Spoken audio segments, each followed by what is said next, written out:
Rain hammered the glass walls of the penthouse while Seoul's skyline burned gold beneath the storm.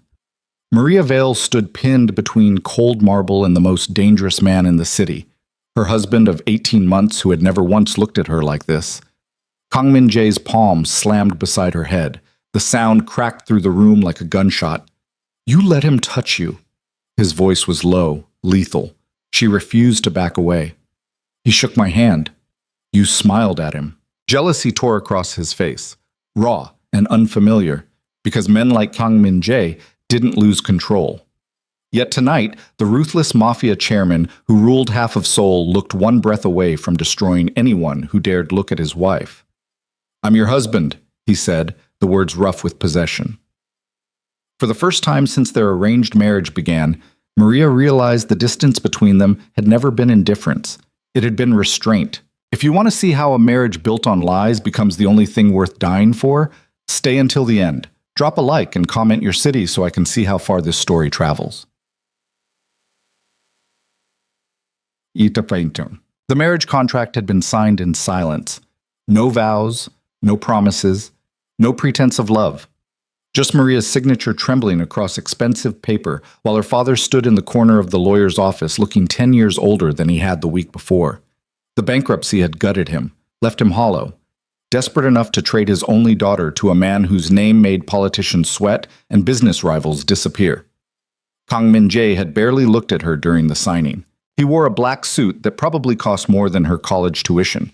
His face was unreadable, sharp jaw, dark eyes, the kind of composed stillness that made people nervous without understanding why. He signed his name in 3 efficient strokes, closed the folder, and left the room without a single word to his new wife. That was 18 months ago. 18 months of living in separate wings of a penthouse that felt more like a museum than a home. 18 months of polite dinners where they discussed weather and stock markets and never once touched. 18 months of playing the role of Mrs. Kang at charity galas and corporate events while photographers captured a marriage that didn't exist outside the camera frame. Maria had learned the rules quickly. Don't ask questions, don't enter his office, don't expect affection. Don't mistake the ring on her finger for anything more than a business transaction that saved her father from financial ruin and gave Min-jae the political legitimacy his empire needed. She was decoration, a prop in expensive dresses who smiled on command and disappeared when the cameras stopped flashing. It should have been unbearable, but Maria had made peace with it. She had her own money now, a generous allowance deposited monthly into an account she never asked about. She had freedom within the gilded cage. She had space to breathe in a life that could have been so much worse, and she had learned not to expect anything from the man who slept 3 doors down and treated her like a stranger. Until tonight. The charity gala had been routine. Another black tie affair filled with Seoul's elite pretending to care about underprivileged children while sipping champagne that cost more than most families made in a month. Maria had perfected her role. Smile, nod, make small talk, stay within 3 feet of Min-jae during photo opportunities, then drift away when the cameras moved on. She had been standing near the bar when the man approached. Tall? Well-dressed? Mid-30s with the kind of confident smile that came from never being told no. He introduced himself as Seoji Hwan, extended his hand, and asked if she was enjoying the evening. Maria shook his hand because refusing would have caused a scene. She smiled because that's what she had been trained to do for 18 months. She made polite conversation for exactly 90 seconds before excusing herself to rejoin the crowd. It meant nothing. Less than nothing. But when she glanced back toward Min-jae across the ballroom, she found him staring directly at her with an expression she had never seen before. Dark. Focused. Dangerous. The gala ended 2 hours later. The car ride home was silent, except for the rain hammering the windows and the quiet hum of the engine. Min-jae sat across from her in the back of the black sedan, his face illuminated in flashes by passing streetlights. He didn't speak, didn't look at her, but tension radiated off him like heat from pavement after a storm. Maria kept her hands folded in her lap and her mouth shut. When they arrived at the penthouse, Min-jae exited the car first and walked toward the private elevator without waiting. Maria followed 3 steps behind, their usual arrangement. The elevator ride up 47 floors felt longer than usual. The silence pressed against her eardrums. She could hear her own breathing. The doors opened. Min-jae stepped into the penthouse and headed straight toward his office. Maria moved toward her wing. "Stop!" His voice cut through the space like a blade. She froze, turned. Min Jae stood in the center of the living room beneath the crystal chandelier, his back to her. Rain hammered against the floor-to-ceiling windows. Seoul's skyline glowed gold and red beyond the glass. "Come here." It wasn't a request. Maria crossed the marble floor slowly. Her heels clicked against stone. Her heart kicked against her ribs for reasons she couldn't name. When she stopped 3 feet away, Min Jae finally turned to face her. Up close, she could see the tension in his jaw, the tightness around his eyes, the way his hands flexed once at his sides before he forced them still. "Who was he?" Min Jae asked quietly. Maria blinked. "Who?" "The man at the gala." "I don't know. He introduced himself. We talked for maybe a minute." "You smiled at him." She stared. "I smile at a lot of people." "Not like that." "Like what?" Min Jae stepped closer. Then closer. Maria's spine hit the wall behind her before she realized she had been backing up. He didn't touch her, didn't need to. He just braced one hand against the marble beside her head and leaned in until she could smell his cologne, cedar and something darker. "Like you wanted him to keep talking," Min Jae said, his voice low and rough. "I was being polite." "You let him touch you." He shook my hand. "You laughed at something he said." Maria's pulse hammered in her throat. "What is this?" "Answer the question." "I don't even remember what he said. It was small talk, meaningless." Min Jae's other hand came up to brace against the wall on her opposite side, caging her in. His face was inches from hers now. She could see the flecks of amber in his dark eyes, could feel the heat radiating off his body.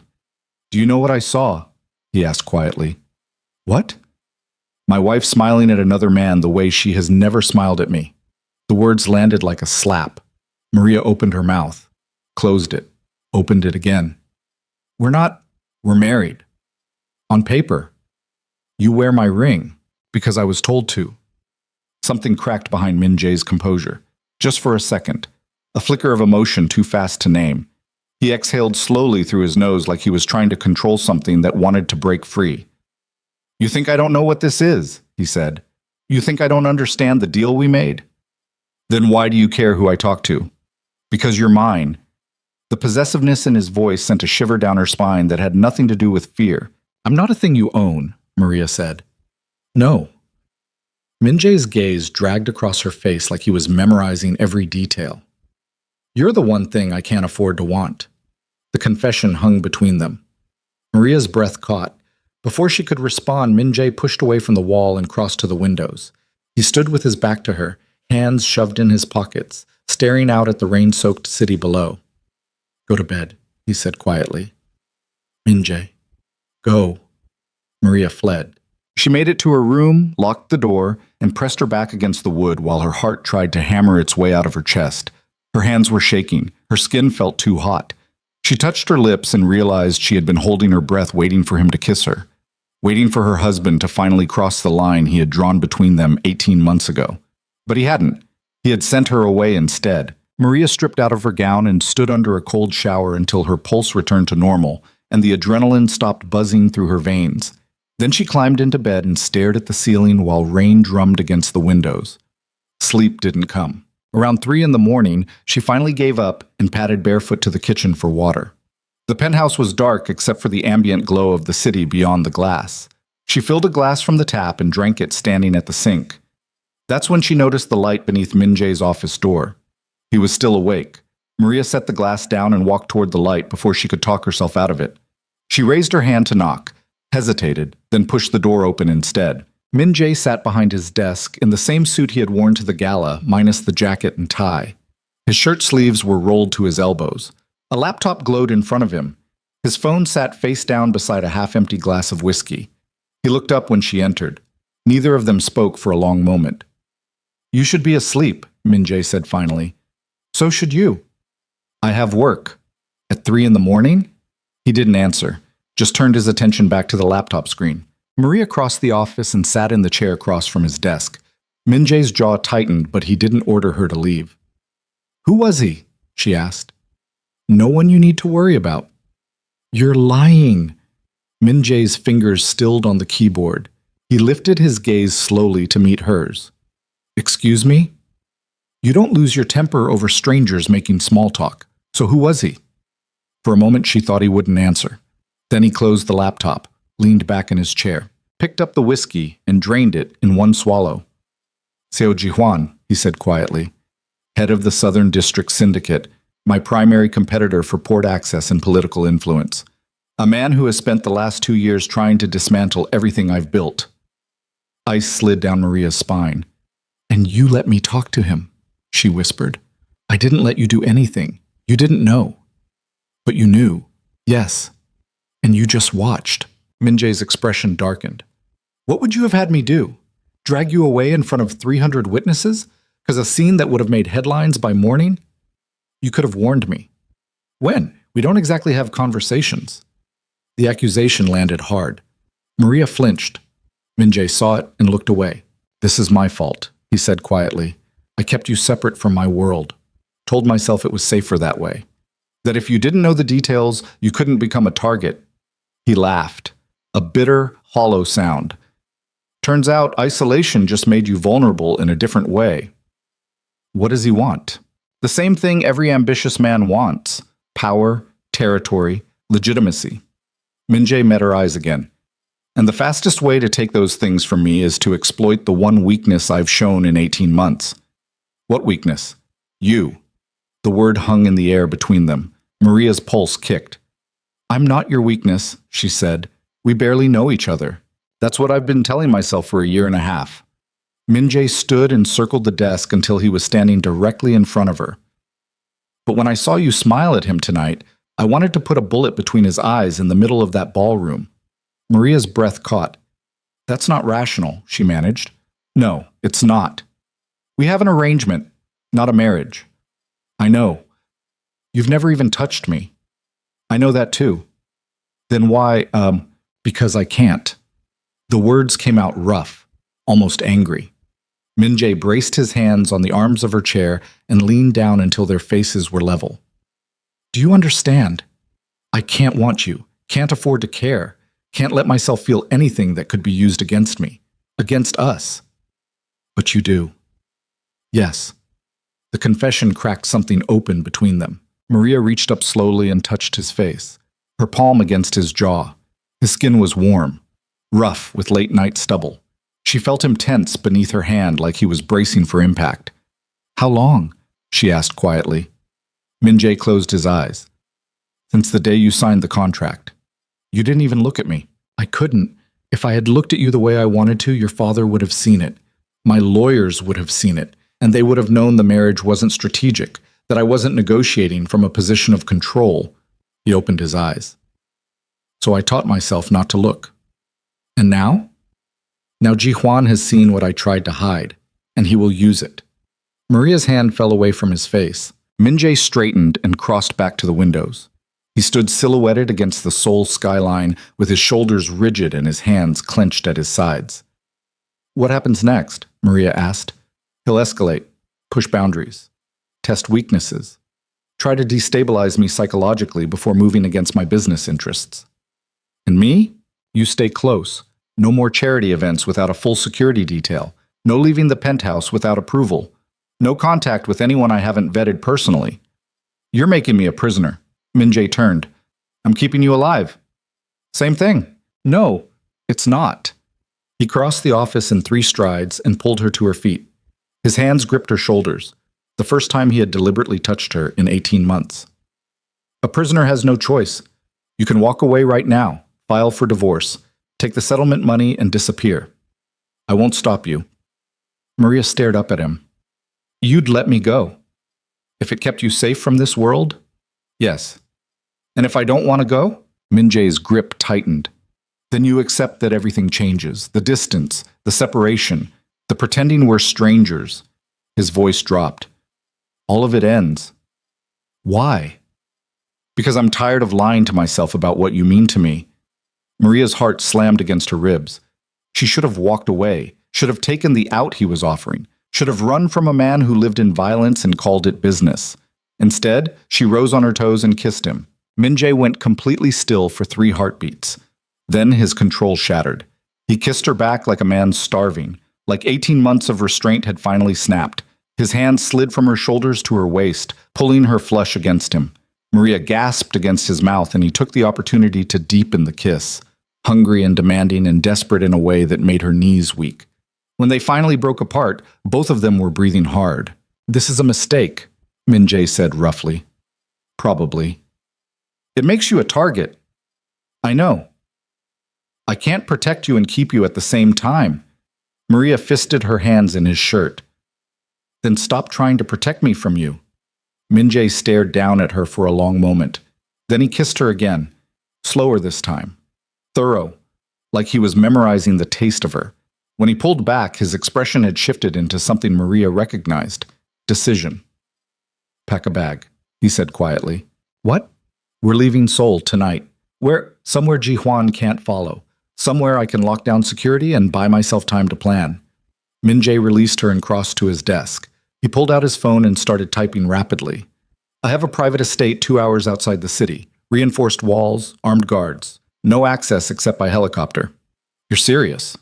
"Completely." "For how long?" "As long as it takes to dismantle Ji-hwan's operation and eliminate the threat." He looked up. "Or until you decide this life isn't worth it and leave." Maria should have been terrified. Should have recognized the danger of being locked away with a man who operated outside the law and called it protection. But all she felt was the lingering heat of his kiss and the knowledge that walking away now would mean spending the rest of her life wondering what they could have been. "I'll pack," she said. Min-jae nodded once. Then he returned his attention to his phone, already issuing orders to people Maria couldn't see. She left the office and headed toward her bedroom. It wasn't until she was pulling clothes from her closet that her hands started shaking. Not from fear, from the realization that she had just agreed to lock herself in isolation with the most dangerous man in Seoul. And some part of her, the part that had learned to survive in a gilded cage by becoming invisible, was terrified of what would happen when he finally looked at her the way he wanted to. 30 minutes later, Maria stood in the penthouse foyer with a packed bag at her feet while Min-jae coordinated logistics on his phone. He had changed into dark tactical clothing, black pants, black shirt, holster visible at his hip. Seeing him armed made everything real in a way it hadn't been before. "Ready?" he asked when he ended the call. "No." The corner of his mouth twitched, almost a smile. "Good. Neither am I." Before she could respond, the elevator doors opened. A man stepped out, late 30s, military bearing, scar bisecting his left eyebrow. He nodded to Min-jae. "Chopper's on the roof. Advanced team is already at the estate securing the perimeter." "Good." Min-jae picked up Maria's bag.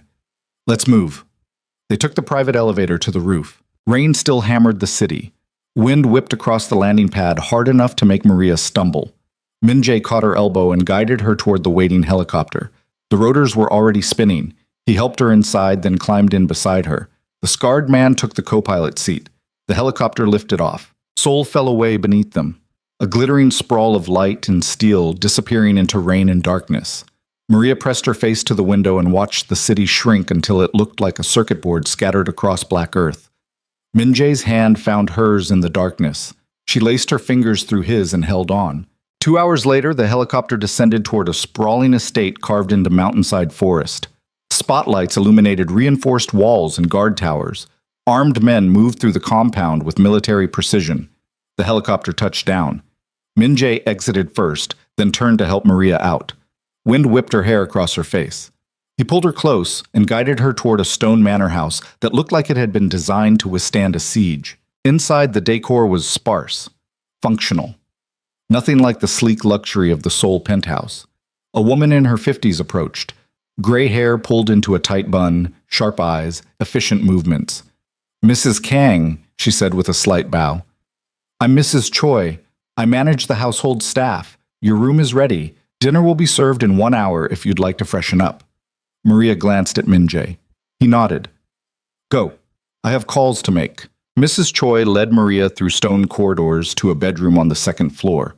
Large windows overlooked dark forest. The furniture was solid and masculine, nothing delicate or decorative. "Will you need anything else?" Mrs. Choi asked. "No, thank you." The woman left. Maria sat on the edge of the bed and tried to process everything that had happened in the last 4 hours. She had kissed her husband, agreed to isolation, left Seoul in the middle of the night to hide in a fortress while the man she barely knew prepared for war. And somehow, despite the insanity of it all, She didn't regret it. Dinner was served in a small dining room with a view of the darkened forest. Min-jae had changed into black slacks and a dark gray sweater. He looked almost relaxed, except for the tension still visible in his shoulders. They ate in silence for several minutes. Then Maria set down her fork. "How long have you owned this place?" she asked. 5 years. I bought it after a business deal went wrong and I needed somewhere secure to regroup." Define went wrong. Min-jae's mouth twitched. 3 of my warehouses were firebombed in a coordinated attack. I lost 2 men and several million in product. What did you do? Burned 6 of theirs. Killed 4 of their lieutenants. Negotiated a truce from a position of strength. He took a drink of wine. Then I bought this estate so I'd never be caught unprepared again. Maria absorbed that. You talk about killing people the way other men talk about quarterly earnings. In my world, they're the same thing. Does it bother you? Sometimes. He set down his glass. Less than it should, probably. Why? Because the alternative is being the one who gets killed. And I decided a long time ago that I'd rather live as a monster than die as a martyr. The honesty should have repulsed her. Instead, it made him feel more human. What about Ji-hwan? Maria asked. What happens now? Now I dismantle his operation piece by piece until he has no choice but to come at me directly. Then I finish it. Finish it how? Min-jae held her gaze. Do you really want to know? No. Yes. I'll give him one chance to walk away. If he refuses, I'll kill him. The words were delivered with the same calm he had used to discuss wine pairings 5 minutes earlier. Maria's pulse kicked. And you're okay with that, she said quietly. I don't lose sleep over removing threats to the people I care about.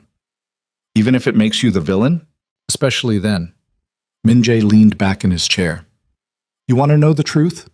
I stopped caring about being the good guy the day I realized good men finish last and dead. So I became the thing people fear instead. And it's kept me alive for 15 years in a business where the average lifespan is 3. Maria studied him across the table. You're not what I expected. What did you expect? I don't know, someone colder, more detached. I am detached, except when it comes to you. The confession landed between them like a grenade. Maria's throat went dry. Before she could respond, Min-jae's phone buzzed on the table. He glanced at the screen and his expression went cold. What is it? Maria asked. He turned the phone toward her. A photo filled the screen. Maria's blood turned to ice. It was a picture of her taken tonight at the penthouse, standing in the kitchen at 3 a.m. in her nightgown, filling a glass of water at the sink. Below it, a single message. Glass walls make such beautiful cages, but they shatter so easily. The sender, Seo Ji-hwan. Min-jae stood slowly. His expression had gone flat, the kind of calm that preceded violence. He was watching, Maria whispered. Yes. He saw us leave. Yes. Then we're not safe here. Min-jae crossed to the window and stared out at the darkness beyond the glass. No, he said quietly. We just bought ourselves time. Maria's hands were shaking. She set down her wine glass before she dropped it. What do we do? She asked. Min-jae turned from the window. His face was a mask, controlled, calculated, lethal. We prepare for war. The war room was carved into the basement of the estate. Concrete walls, steel reinforced door, no windows. A single table dominated the center of the space, surrounded by monitors displaying security feeds from every angle of the compound, armed guards, perimeter cameras, motion sensors scattered through the forest like digital tripwires. Maria stood in the doorway watching Min-jae orchestrate his response to Ji-hwan's message with the precision of a surgeon preparing to cut. He moved between monitors, issuing orders in rapid Korean to men whose faces she didn't recognize. His voice was calm, controlled, but she could see the tension coiled in his shoulders like a spring wound too tight. 3 hours had passed since the photo arrived. 3 hours of watching her husband transform from the man who had kissed her in his office to the criminal mastermind who ruled Seoul's underworld through fear and strategic violence. The scarred man from the helicopter, Min-jae had introduced him as Tae-sung, his head of security, pointed to one of the monitors. Motion detected. Southeast perimeter, 200 meters out. Min-jae's eyes narrowed. Show me. The camera feed zoomed in on dark forest. Trees swayed in wind. Rain hammered the canopy. For several seconds, Maria saw nothing. Then a figure moved between the trunks, just for a moment, a shadow darker than the surrounding darkness, then gone. Could be an animal, Taesung said. Could be a scout. Min-jae pulled out his phone. Double the guard rotation. I want eyes on that sector every 30 seconds. If anything moves that isn't a deer, I want to know about it. Taesung nodded and left the room. Min-jae finally turned to look at Maria. You should go upstairs, he said quietly. I'm fine here. You're exhausted. So are you. He almost smiled. I'm used to it. Maria crossed her arms. How long are we going to pretend I don't know what you're planning? I'm not planning anything. You're lying. Min-jae's jaw tightened. What do you want me to say? That I'm going to send men into Seoul tomorrow to start burning Ji-hwan's operations to the ground? That I'm going to escalate this war until he has no choice but to come at me directly so I can finish it? Yes. Fine, that's exactly what I'm going to do. And me? You stay here behind reinforced walls, protected, isolated, alive. He crossed the room until he was standing directly in front of her. Do you understand what's happening? Ji-hwan sent that photo to prove he can reach you whenever he wants. That glass walls and armed guards don't mean anything if he's determined enough. He's trying to destabilize me, make me emotional, force me into mistakes. Is it working? Min-jae's hands curled into fists at his sides. Yes. The admission hung between them. Maria reached up and touched his face, the same way she had done in his office hours earlier, her palm against his jaw, his skin warm beneath her hand. Then maybe that's the point, she said quietly. Maybe he wants you angry because angry people make mistakes. But you're not angry. You're terrified. Min-jae closed his eyes. I told myself for 18 months that keeping you separate would protect you. That if I never let myself care, you couldn't be used against me. And it worked. Until I saw you smile at him and realized I had been lying to myself the entire time. What are you afraid of? That I'll fail. That I'll make the wrong call and you'll pay for it. He opened his eyes. That I'll choose between saving you and destroying him and pick wrong. Maria's throat tightened. You won't. You don't know that. I know you. You've known me for 4 hours. I've lived with you for 18 months. That's not the same thing. Isn't it? Maria dropped her hand. You think I didn't notice? You think I didn't see the way you watched me when you thought I wasn't looking? The way you made sure I had everything I needed without ever asking for anything in return? The way you kept me safe without making me feel like a prisoner? Min-jae stared at her. I noticed, Maria said quietly. Every time you stayed late at the office so I could have the penthouse to myself. Every time you made sure my favorite foods were stocked in the kitchen. Every time you positioned yourself between me and potential threats at public events without making it obvious. You've been protecting me since the day we met. You just convinced yourself it was strategy instead of something else. It was strategy. Liar. The word cracked through the space between them. Min-jae's control fractured. He grabbed her shoulders and pulled her against him. His mouth found hers in a kiss that tasted like desperation and 18 months of denial.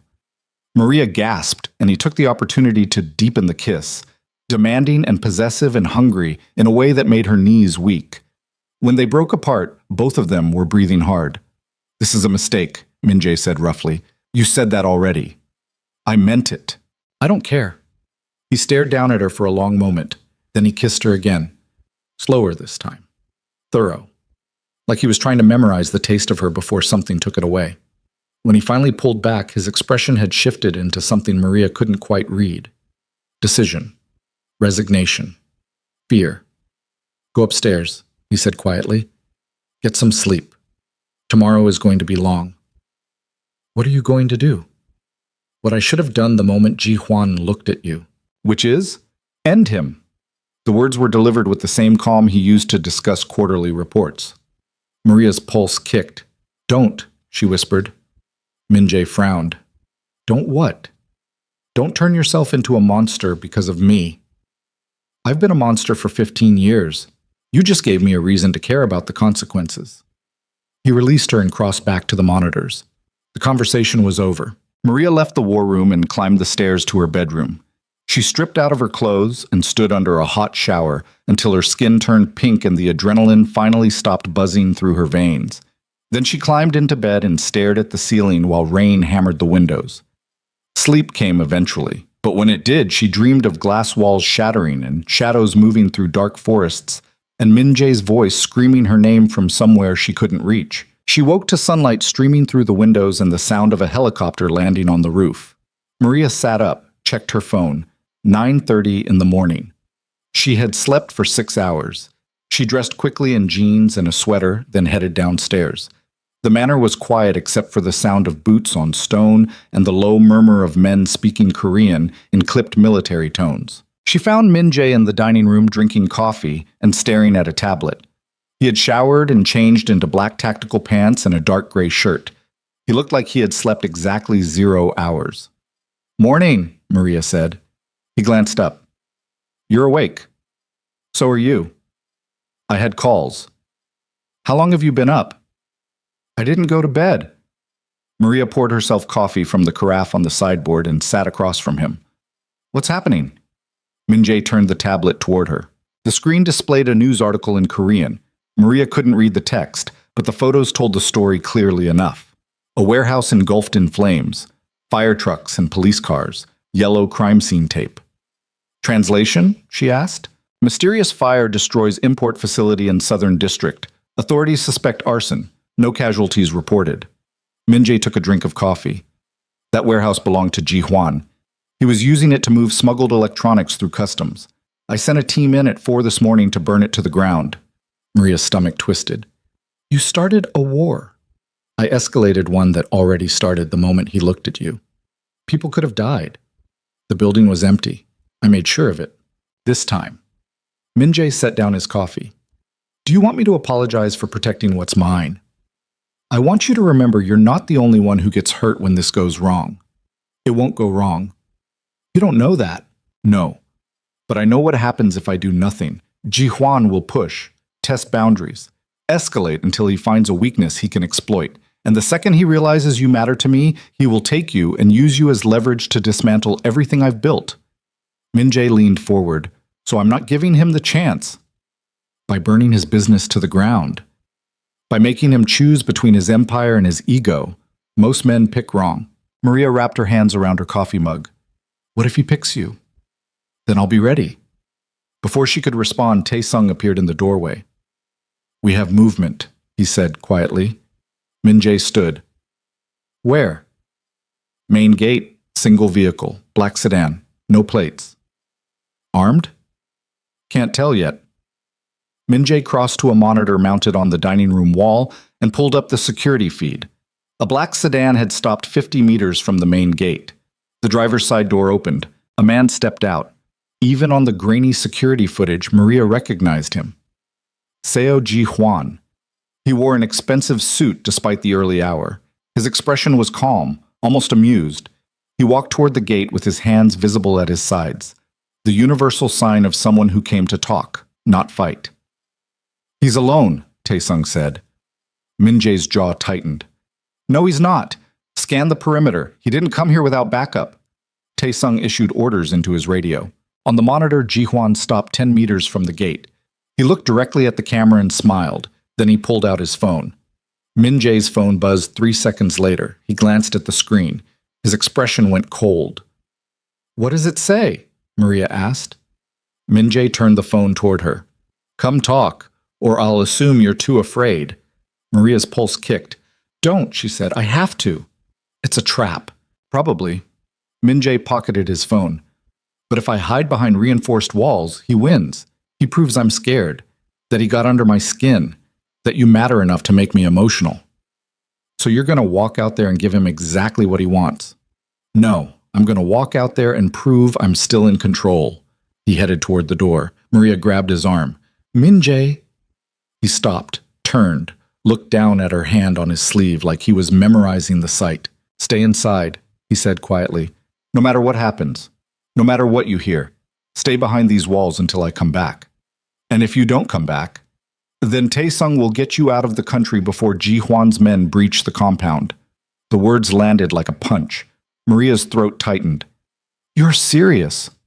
"Completely. I won't leave without you." Something cracked behind Min Jae's composure. He pulled her against him and kissed her hard, desperate and possessive and final in a way that made her heart stutter. When he pulled back, his eyes were dark. "Yes, you will," he said quietly. "Because if I die out there, the only thing that matters is making sure you survive." He released her and walked out of the dining room before she could respond. Maria stood frozen while her pulse hammered against her ribs. Then she ran to the nearest window. The front courtyard was visible from this angle. She watched Min-jae cross the stone driveway flanked by 4 armed guards. Taesung walked half a step behind with his hand resting on his sidearm. They stopped at the gate.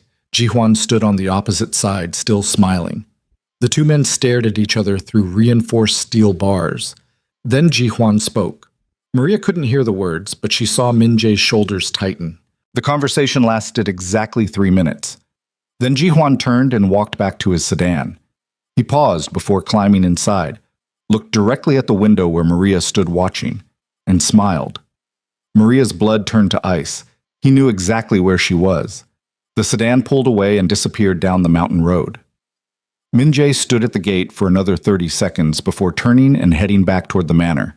His expression was unreadable. Maria met him in the entry hall. "What did he say?" she demanded. Min-jae brushed past her without answering. She followed him to his office, a converted library on the first floor with floor-to-ceiling bookshelves and a massive desk that looked like it had been carved from a single piece of dark wood. He crossed to the desk and braced his hands against the surface. His shoulders were rigid, his breathing too controlled. "Min-jae," Maria said quietly. "He knows about the warehouse. Of course he knows. You burned it down." He said it was an opening move, that he expected better from me. Min-jae straightened and turned to face her. "Then he told me how easy it would be to kill you."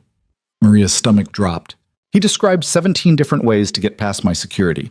17 vulnerabilities I didn't know existed. Sniper positions, blind spots in the camera coverage, guard rotation patterns.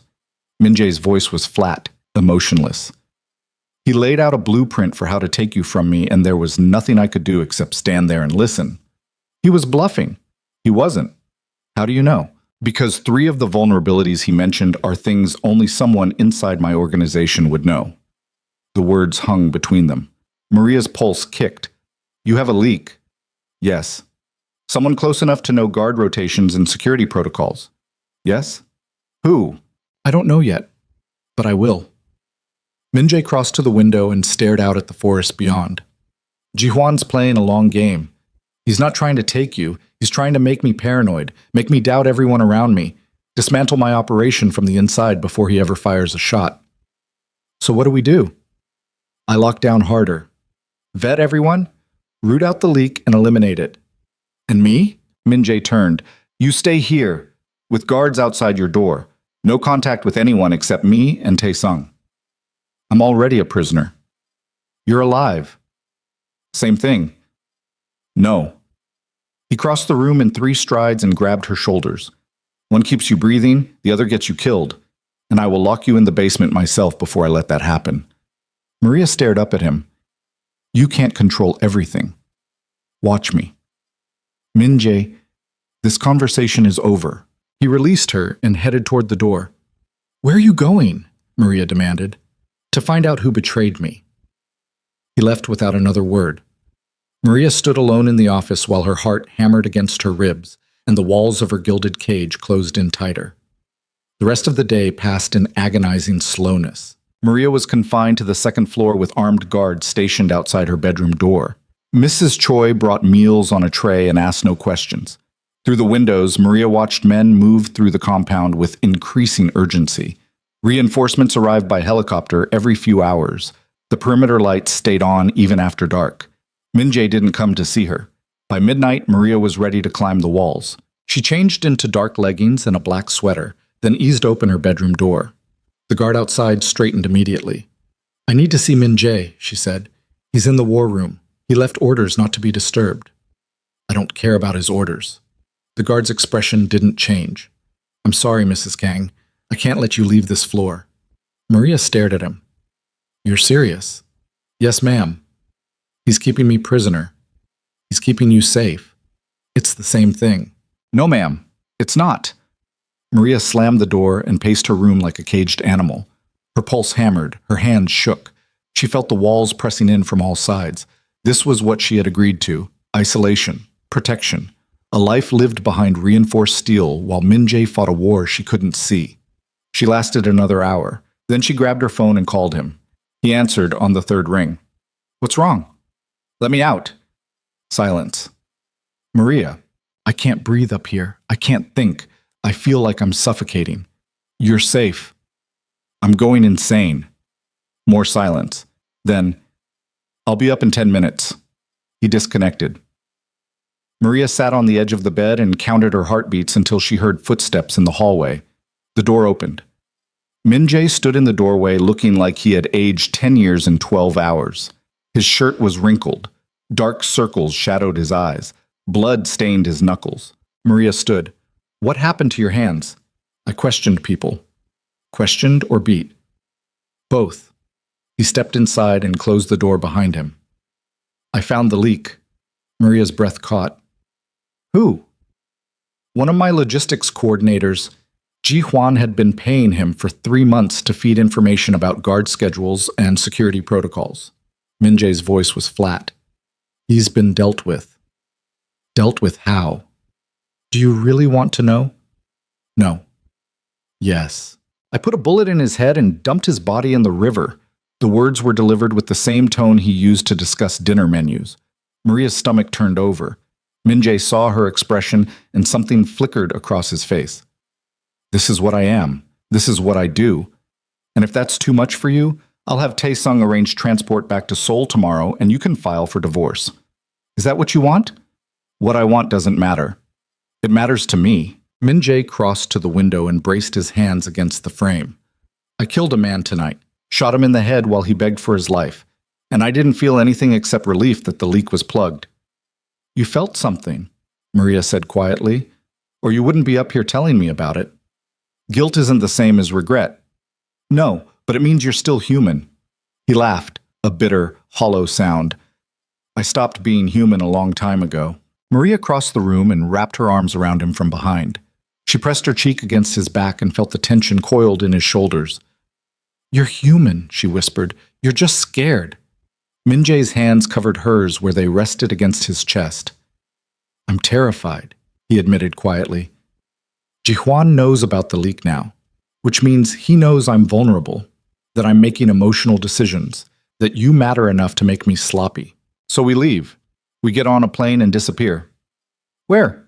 "He has reach in 15 countries, assets on 4 continents, the kind of connections that make borders meaningless." "Then we fight." "You're not a fighter." "Neither were you once." Min-jae turned in her arms. "Yes, I was. I've been fighting since I was 15 years old and watched my father get executed in an alley because he chose honor over survival. I learned that day that good men die young and monsters live forever, so I became the thing people fear. And now?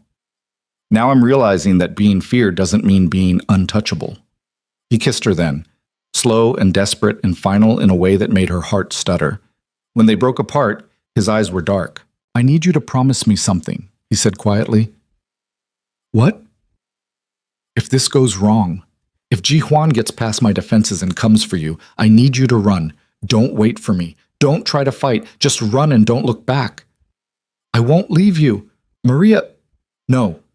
She grabbed his face. "You don't get to ask me to run. You don't get to play hero and sacrifice yourself. We're in this together or not at all." "You don't understand what you're asking." "I understand perfectly. You want me safe even if it means you die. But I'd rather fight beside you and lose than live without you and win." Min-jae stared at her for a long moment. Then he kissed her again. Harder this time, possessive, like he was trying to brand the taste of her into his memory before something took it away. They made it to the bed without breaking apart. Clothes disappeared in desperate handfuls. 18 months of restraint shattered completely. Min-jae touched her like a man memorizing every curve, every sigh, every gasp. Maria pulled him closer and let herself drown in sensation. Afterward, they lay tangled together while their breathing slowed and reality crept back in through the edges. Min-jae traced patterns across her shoulder with his fingertips. "I should go," he said quietly. "Tae-sung is waiting for orders." "Stay." "Maria, please." He stayed. They fell asleep wrapped around each other while armed guards patrolled the hallways and Jihuan's threat hung over them like a blade waiting to drop. Maria woke to the sound of gunfire. She sat up so fast her vision blurred. Min-jae was already moving, rolling out of bed and grabbing his gun from the nightstand in one fluid motion. He was dressed and armed in under 30 seconds. "Stay here," he ordered. "What's happening?" "They're breaching the perimeter." More gunfire erupted from somewhere below. Shouts echoed through the manor. Boots pounded against stone. Min-jae's radio crackled. "Boss, we've got at least 20 hostiles coming through the forest. They hit us with explosives to take out the east gate. We're falling back to secondary positions." "Hold them," Min-jae snapped. "I'm on my way." He turned to Maria. "Lock this door behind me. Don't open it for anyone except me or Tae-sung. If you hear fighting, get close. Barricade yourself in the bathroom."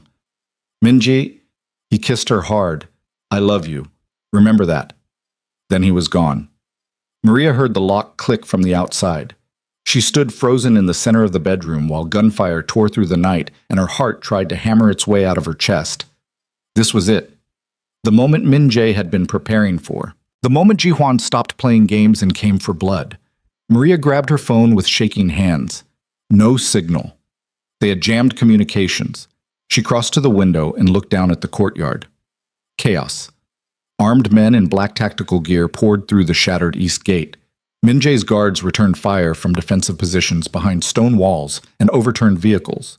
Muzzle flashes lit the darkness like lightning. Then the lights went out. The entire compound plunged into darkness.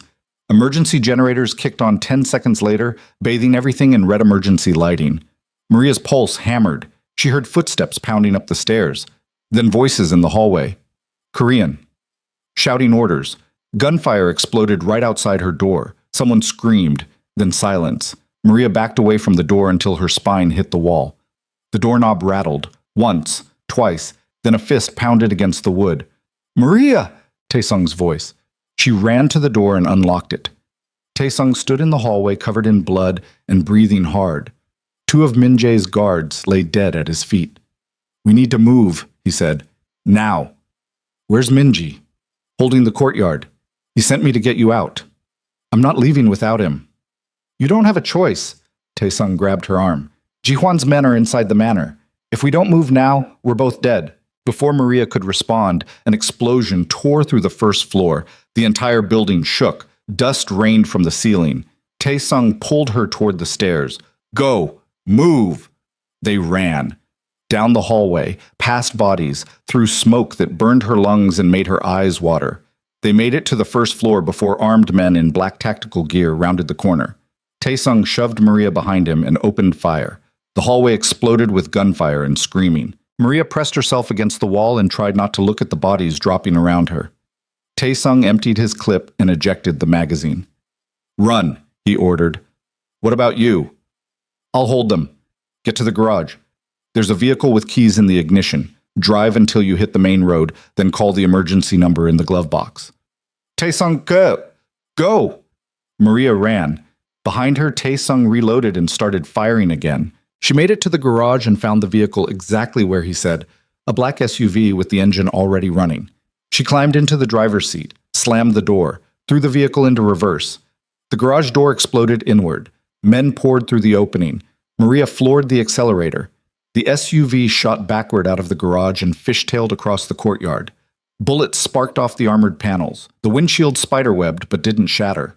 Maria cranked the wheel and shifted into drive. Then she saw him. Min-jae, surrounded by 6 men in the center of the courtyard. He was fighting like a cornered animal, brutal and efficient and outnumbered. Maria's heart stopped.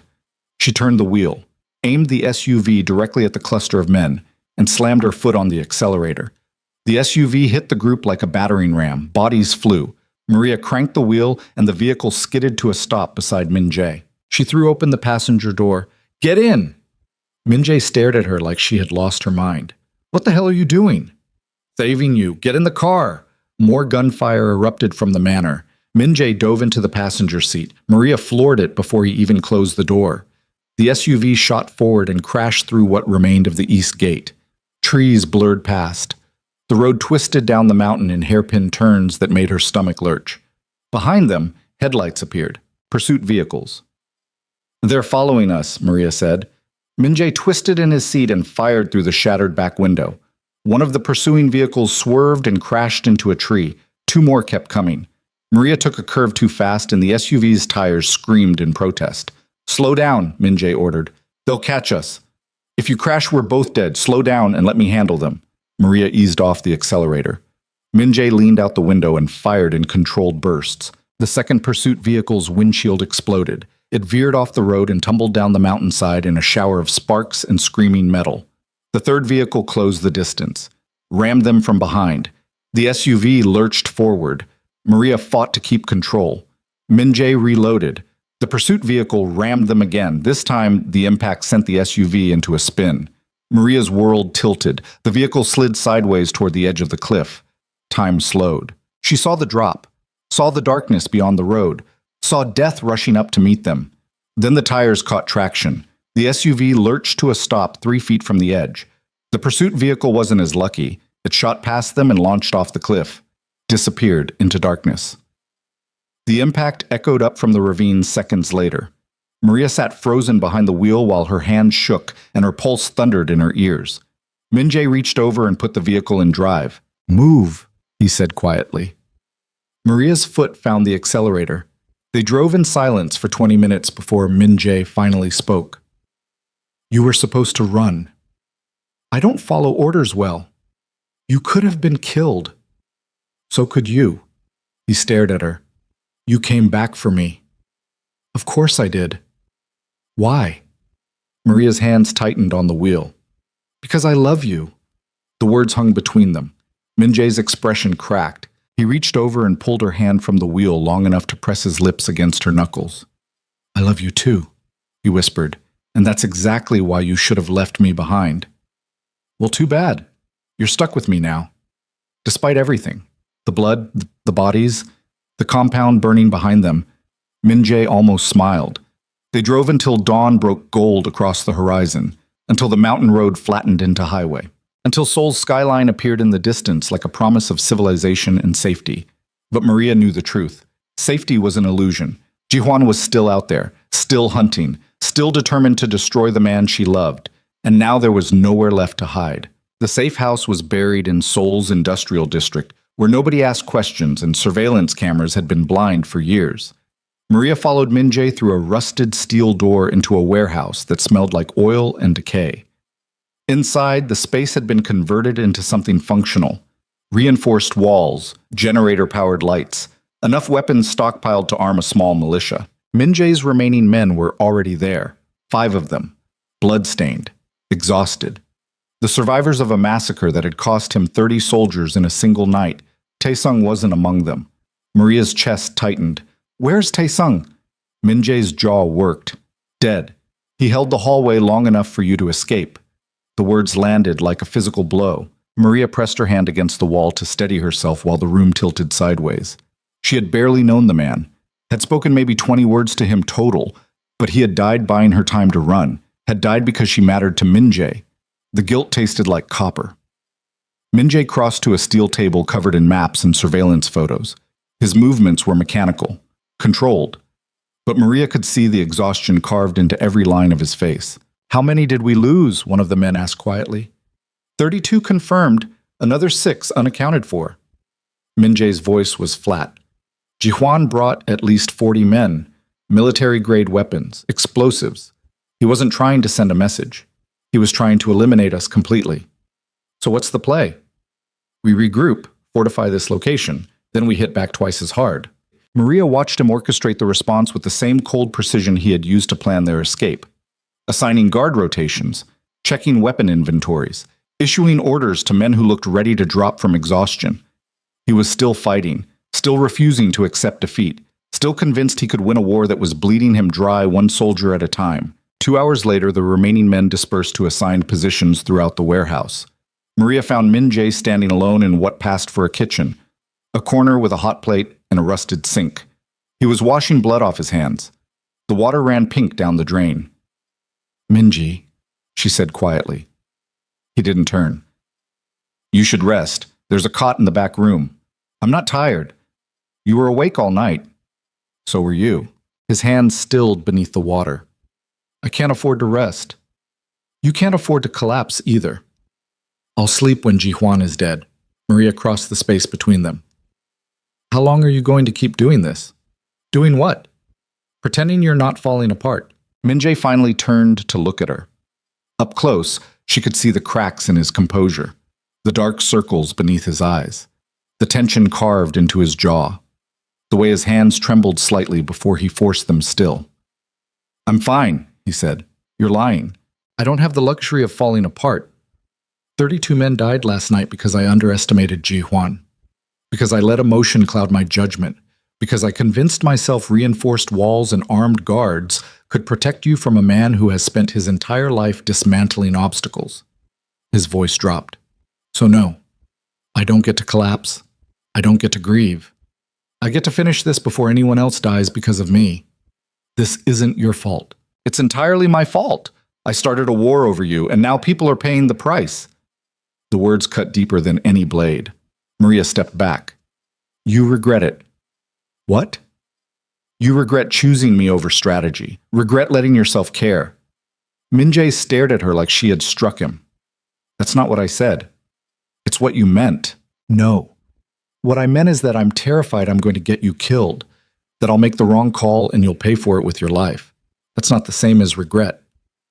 Feels pretty similar from where I'm standing.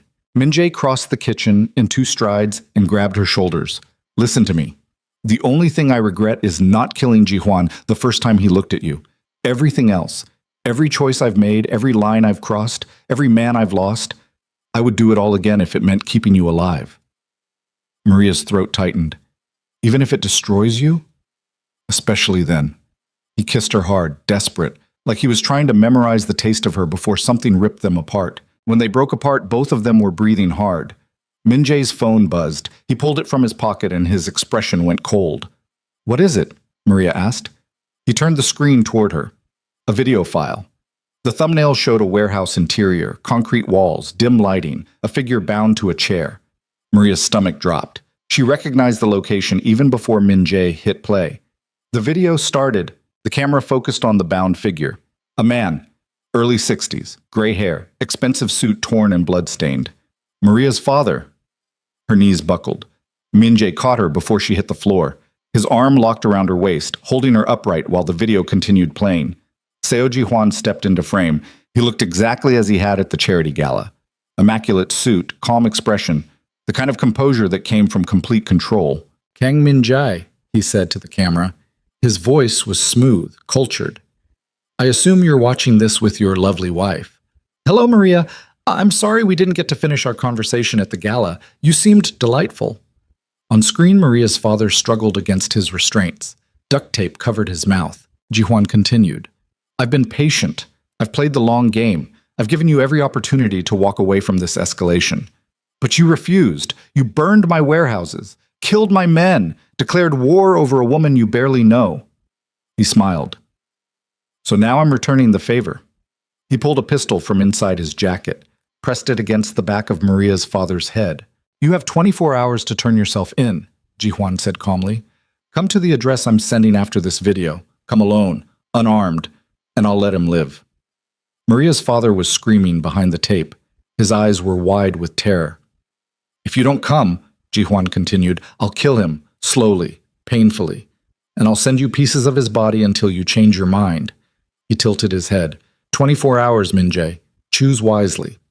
The video ended. Maria couldn't breathe, couldn't think. Her father, bound, terrified, hours away from execution, because of her.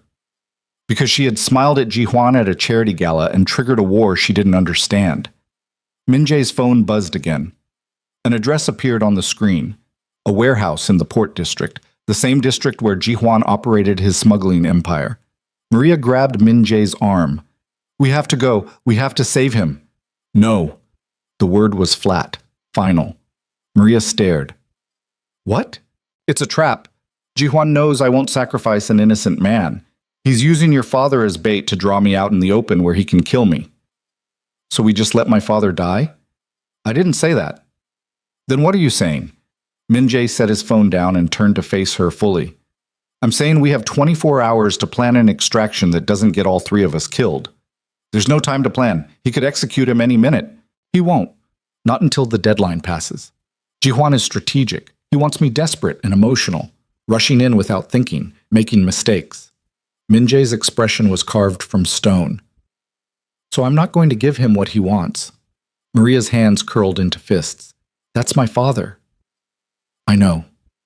He's terrified. I know. And you're just going to stand here and plan while he sits in that warehouse waiting to die? Yes. The single word detonated something inside Maria's chest. She shoved him, hard. Minjae barely moved. You promised you'd protect him, she said.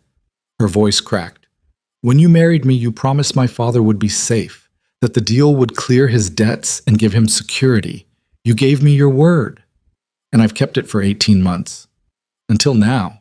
Until now, Minjae agreed quietly. Because Jihuan escalated this beyond business deals and political marriages. He made it personal. And the second he took your father, he proved he'll do anything to get to me. So we give him what he wants. You mean I turn myself over and let him execute me? I mean we negotiate. There's nothing to negotiate. Jihuan doesn't want money or territory or compromise. He wants me dead and my empire dismantled. Your father is just leverage. Maria's vision blurred. Please. The word came out broken. Minjae's expression cracked, just for a second, a flicker of pain too raw to hide. Then the mask slammed back into place. I will get your father out, he said quietly, but I'm doing it my way, on my timeline, with a plan that doesn't end with all of us dead.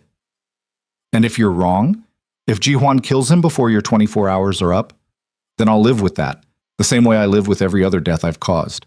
The words were meant to sound cold, detached, but Maria heard the truth beneath them, heard the exhaustion, the fear, the desperate hope that he could somehow save everyone, and knowing he probably couldn't. She turned away from him before the tears could fall. I need air, she said. Maria, don't. She walked out of the kitchen before he could stop her. The warehouse was cold, dark, filled with the mechanical hum of generators and the quiet murmur of men speaking in low voices.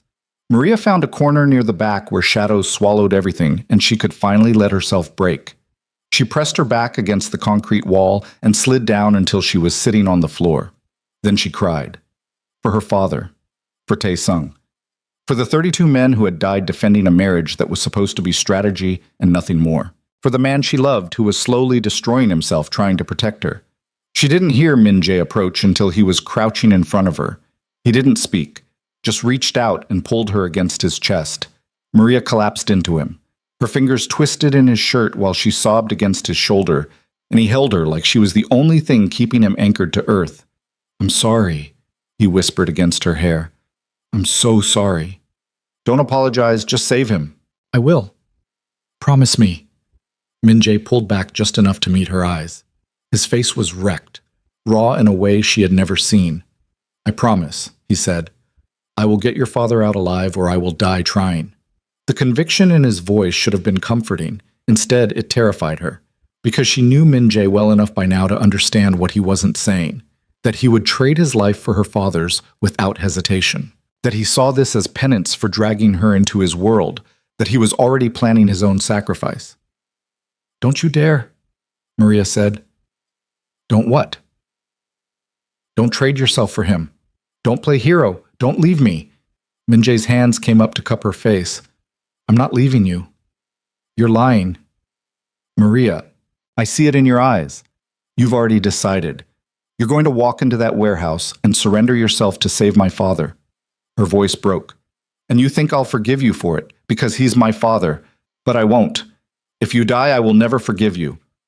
Something cracked behind Minjae's composure. He kissed her desperately, like a man saying goodbye. When he pulled back, his eyes were dark. I love you, he said quietly, and that means keeping you whole, even if it destroys me. Before Maria could respond, one of Minjae's men appeared in the doorway. Boss, we have a problem. Minjae stood and pulled Maria to her feet. What kind of problem? The video Jihuan sent? Our tech guy traced the metadata. It wasn't filmed at the Port District warehouse. Minjae went still. Then where? Here, in Seoul. Less than 3 kilometers from this location. Ice slid down Maria's spine. Show me, Minjae ordered. They followed the man to a laptop set up on the steel table. The screen displayed a map of Seoul with a red pin marking a location in the warehouse district, less than 2 miles away. Min Jae's jaw tightened. He's close. Too close, the man agreed. He wants us to know he's nearby, that he can strike whenever he wants. Or he's trying to draw us out. Min Jae studied the map. What's at that location? Abandoned textile factory. Been empty for 5 years. No security, no cameras. Perfect place to hold a hostage. Or set a trap. Yes, sir. Min Jae was quiet for a long moment. Then he turned to Maria. Stay here, he said. I'm going to scout the location. Alone? With 2 men. Quick reconnaissance. In and out before Ji-hwan knows we're there. And if it's a trap? Then we'll know for sure. Maria grabbed his arm. This is exactly what he wants. You rushing in emotional and desperate. I'm not rushing. I'm gathering intelligence. You're lying to yourself. Min Jae pulled free of her grip. I don't have time to argue. Your father has less than 20 hours before the deadline. I need to know what we're walking into. He headed toward the door. Maria watched him go while her pulse hammered and fear clawed up her throat. This was wrong. Everything about this felt wrong, but she didn't know how to stop it. Min Jae left with 2 armed men 90 seconds later. The warehouse fell into tense silence. Maria paced the concrete floor while minutes crawled past like hours. She checked her phone obsessively, even though she knew Min Jae wouldn't call until he had something to report. 15 minutes? 30? 45. Her phone finally buzzed. She grabbed it so fast she nearly dropped it. Unknown number. Maria's stomach dropped. She answered anyway. Hello? Hello, Maria. Seo Ji-hwan's voice, smooth, cultured, amused. Maria's blood turned to ice. Where's Min Jae? Right here with me. Would you like to speak to him? There was a rustling sound. Then Min Jae's voice, rough, strained. Maria, don't... The sound cut off abruptly, like someone had hit him. Maria's vision blurred. What did you do? Nothing permanent? Yet. Ji-hwan sounded almost apologetic. Your husband is quite resourceful. He managed to identify my location and mount a reconnaissance mission in under an hour. Very impressive. Let him go. I'm afraid I can't do that. You see, I've been very patient. I've tried to negotiate. I've tried to demonstrate superior force. I've tried to make him understand that this war is unwinnable. But he refused to listen, so now I'm changing tactics. What do you want? The same thing I've always wanted. Min Jae's complete surrender. His empire, his assets, his territory. Ji-hwan paused. And you? Maria's pulse hammered. Me? Of course. You're the reason he's been making emotional decisions. The weakness I can exploit. Take you away from him, and he becomes predictable again. Manageable. He'll never surrender. Oh, I think he will, because I have something he values more than his pride. Ji-hwan's voice dropped. I have you. Before Maria could process the words, the warehouse door exploded inward. Men in black tactical gear poured through the opening. Maria's guards opened fire. The warehouse erupted into chaos. Gunfire, screaming, smoke grenades hissing across the concrete. Maria ran for the back exit. A figure stepped into her path. She tried to dodge. Strong hands grabbed her arms. She screamed and fought. Something sharp jabbed into her neck. Cold spread through her veins. Her vision blurred. The last thing she saw before darkness swallowed her completely was Ji-hwan standing in the doorway of the warehouse, smiling like the devil who had been pulling strings all along. Maria woke to the smell of salt water and rust. Her head throbbed. Her mouth tasted like copper. Her hands were bound behind her back with zip ties that cut into her wrists. She blinked against harsh fluorescent lighting and tried to focus. Concrete floor, metal walls. The rhythmic slap of waves against a hull. She was on a ship. No. A barge. Docked somewhere in Seoul's port district, if the city lights visible through a grimy porthole were any indication. Voices echoed from somewhere beyond the metal door. Korean. Low. Urgent. Maria tested the zip ties. Too tight. No give. The door opened. Seo Ji-hwan stepped inside. He looked exactly as he had in every encounter. Immaculate suit, calm expression. Hands clasped behind his back like a professor about to deliver a lecture. You're awake, he said pleasantly. Good. I was beginning to worry I'd miscalculated the dosage. Maria's voice came out rough. Where's Min Jae? Alive. For now. Jihuan crossed to a metal chair and sat down facing her. He's quite frantic, actually. It's fascinating to watch. I've known him for years and I've never seen him lose control. But the moment I sent him proof that I had you, he started making mistakes. What proof? Jihuan pulled out his phone and turned it toward her. A photo filled the screen. Maria, unconscious. Zip-tied. Being carried through the warehouse by armed men. Below it, a message timestamp, 45 minutes ago. He's already sent 3 separate messages offering to trade himself for your release, Jihuan said. I haven't responded yet. I'm enjoying watching him spiral. Maria's throat tightened. What do you want? I already told you, his complete surrender. He'll never give you that. He will if the alternative is watching you die. Jihuan leaned forward. Do you know why I chose you, Maria? Out of all the people in Min Jae's organization I could have targeted? Because I'm his wife. No. Because you're his humanity. The one thing that makes him vulnerable. The one weakness I can exploit to dismantle everything he's built. Jihuan smiled. He spent 15 years turning himself into a machine. Cold, efficient, ruthless. And then you walked into his life and reminded him what it felt like to care about something more than power. That's not a weakness. In this world, it absolutely is. The door opened again. 2 men dragged someone inside. Maria's heart stopped. Her father. He looked worse than he had in the video. Bruised, bloodied, barely conscious. They dropped him on the concrete beside Maria. He groaned. Dad, Maria whispered. His eyes fluttered open. When he saw her, something between relief and horror crossed his face. Maria, no, you shouldn't be here. I'm okay. This is my fault. I'm so sorry.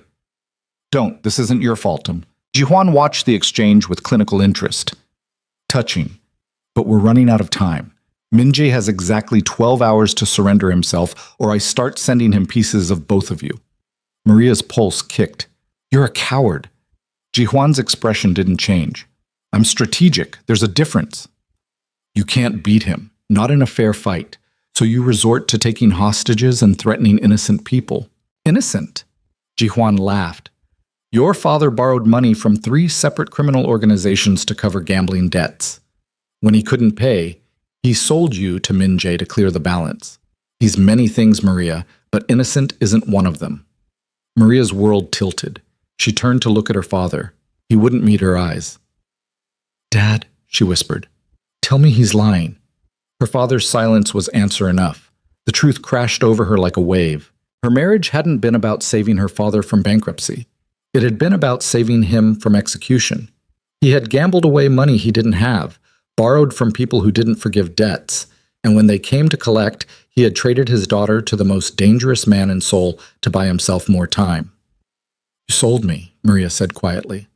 I had no choice. There's always a choice. They were going to kill me. Her father's voice broke. I was desperate.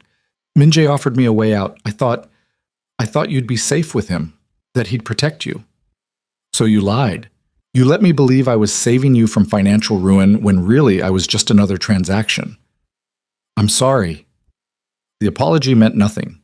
Maria turned away from him and stared at the grimy porthole while her entire understanding of the last 18 months shattered and reformed into something uglier. Her marriage had been built on lies from the beginning. Her father had never needed saving. He had just needed a daughter naive enough to sacrifice herself. Jihuan stood. I'll give you 2 some time to process. Min Jae should be arriving soon. I've sent him the address. He left the room. The door locked behind him. Maria and her father sat in silence while the barge rocked gently, and the city lights beyond the porthole burned like distant stars. I'm sorry, her father said again. Maria didn't respond, because what was there to say? That she forgave him? She didn't. That she understood? She didn't. That it didn't matter? It did. Her entire marriage, the distance, the separate bedrooms, Min Jae's careful restraint, suddenly made horrible sense. He had known from the beginning that she was a transaction, payment for a debt her father owed to men who traded in violence and fear. And he had kept his distance because he understood what she was too naive to see. That she was property, not a wife, not a partner, just collateral in a deal between criminals. The worst part was that somewhere along the way, Min Jae had stopped treating her like property and started treating her like something precious, had fallen for her despite knowing exactly how she ended up in his life, had chosen to love her even though it made him vulnerable, and now he was walking into a trap to save her and the father who had sold her in the first place. 2 hours crawled past, then voices echoed from beyond the door. Korean, sharp, urgent. The door opened. Seo Ji-hwan entered flanked by armed guards. Behind them walked Kang Min-jae, unarmed, hands raised, blood staining his shirt from a wound Maria couldn't identify. His eyes found hers immediately. Relief and rage and something darker crashed across his face. "Let her go," he said quietly. "Not yet." Ji-hwan gestured to his men. "Restrain him." The guards grabbed Min-jae's arms and forced him to his knees beside Maria. Up close she could see the damage, split lip, bruised jaw, the kind of injuries that came from interrogation. "Are you hurt?" he asked. Maria shook her head. Min-jae's gaze shifted to her father. His expression went cold. "You knew," Maria said quietly. Min-jae looked back at her. "Knew what?" "About the gambling debts. About him selling me to clear them. You knew from the beginning." Something flickered across Min-jae's face.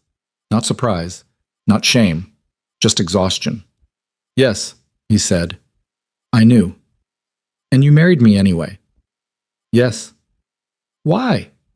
"Because the alternative was letting him get executed in an alley, and you would have blamed yourself for the rest of your life." The words landed like a physical blow.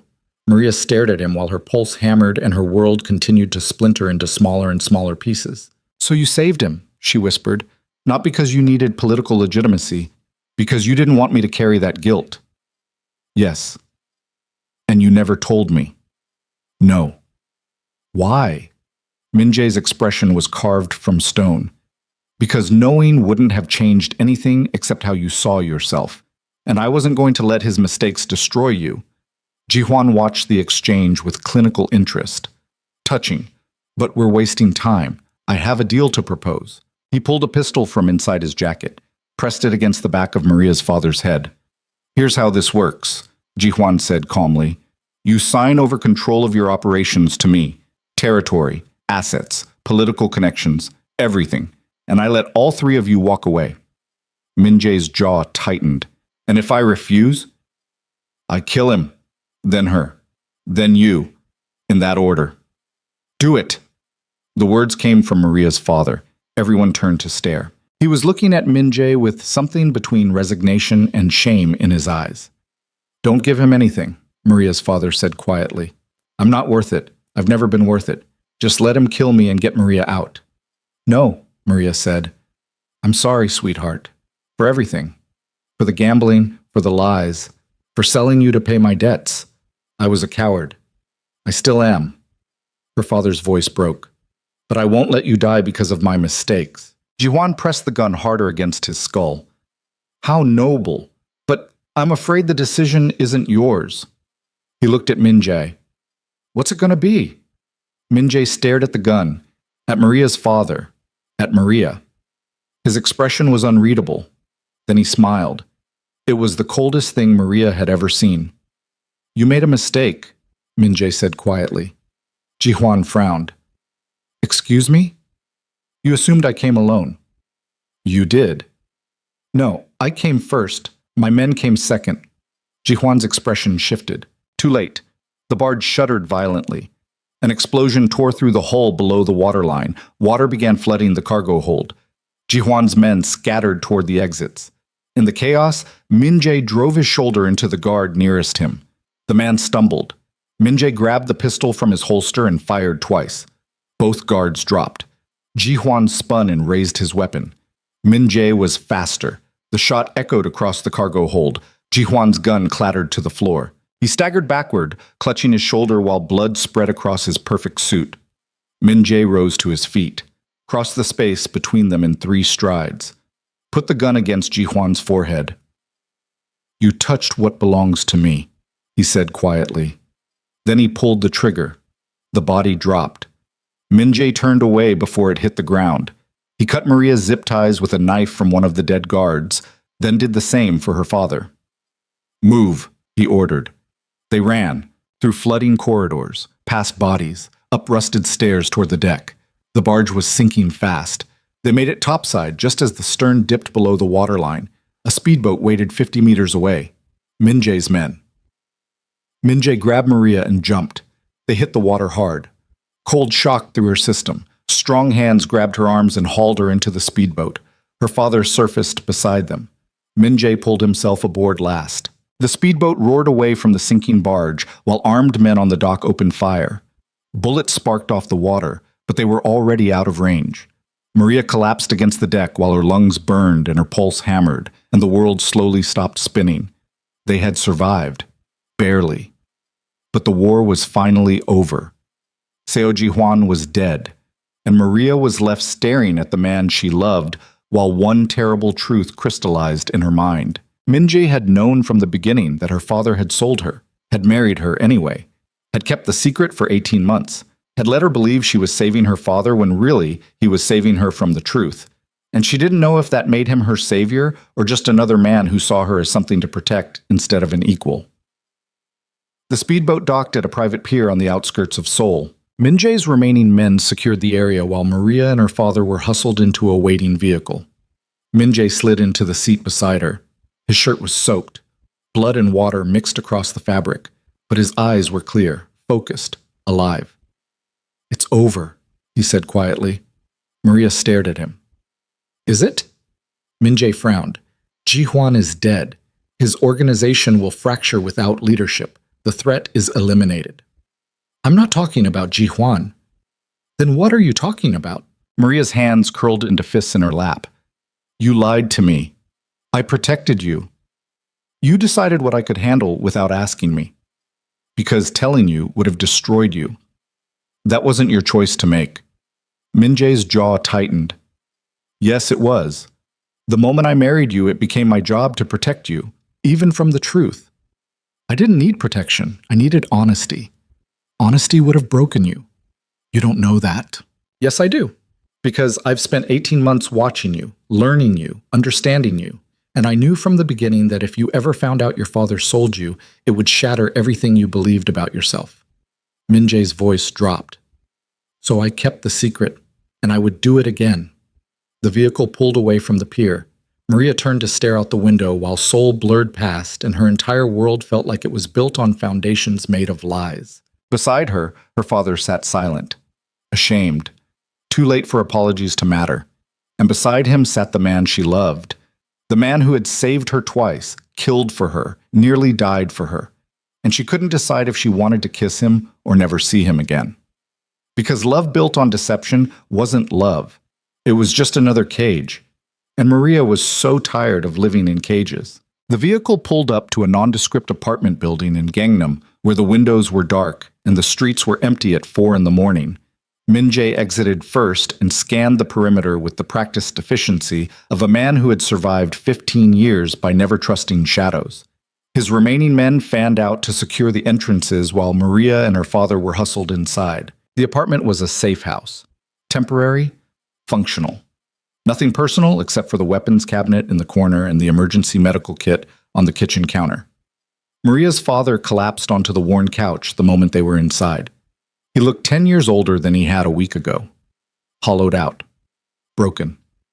Minjae locked the door and engaged 3 separate deadbolts. Then he turned to face Maria.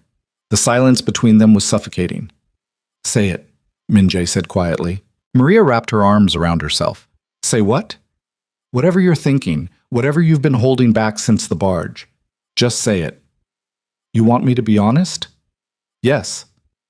"Fine." Maria's voice shook. "I don't know if I can do this anymore." Minjae went completely still. "Do what?" "This. Us. A marriage built on secrets and violence and you making decisions about my life without ever asking me what I want. I saved your life. By lying to me for 18 months. By protecting you from a truth that would have destroyed you. Stop saying that." Maria's hands curled into fists. "Stop acting like I'm some fragile thing that needs to be sheltered from reality. I'm not made of glass. I don't shatter every time something hurts. No. You just internalize it and carry it alone until it eats you alive." Minjae crossed his arms. "I've watched you, Maria. I've seen the way you blame yourself for things that aren't your fault. The way you carry guilt like a second skin.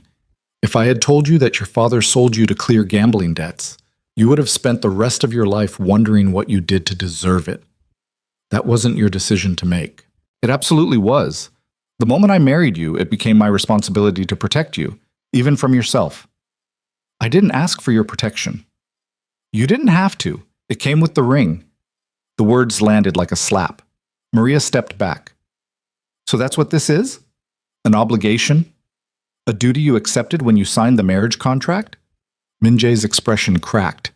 You know it's not, do I? Because from where I'm standing, it looks like you've spent 18 months treating me like a possession instead of a person, making choices for me, hiding information from me, deciding what I can and can't handle without ever once asking me what I actually want. What do you want? I want you to trust me. I do trust you. No, you don't. You trust yourself to protect me. That's not the same thing. The truth hung between them like a blade. Min-jae opened his mouth, closed it, opened it again. Then his phone buzzed. He pulled it from his pocket, and his expression went cold. What is it? Maria asked. Min-jae turned the screen toward her. A photo. The barge sinking into Seoul's harbor. Emergency vehicles flooding the docks. Police tape everywhere. Below it, a news headline in Korean. Min-jae translated quietly. Explosion in Port District leaves multiple casualties. Authorities suspect organized crime involvement. Investigation ongoing. They're going to connect it to you, Maria said. They already have. Min-jae scrolled through more messages. My contacts in the police department are saying there's pressure from the top to make arrests. Ji Hwan had political connections that went higher than mine. His death is going to trigger investigations I can't shut down. What does that mean? It means we have maybe 12 hours before they issue warrants. Maybe less if someone decides to make an example out of me. Maria's father spoke for the first time since they'd entered the apartment.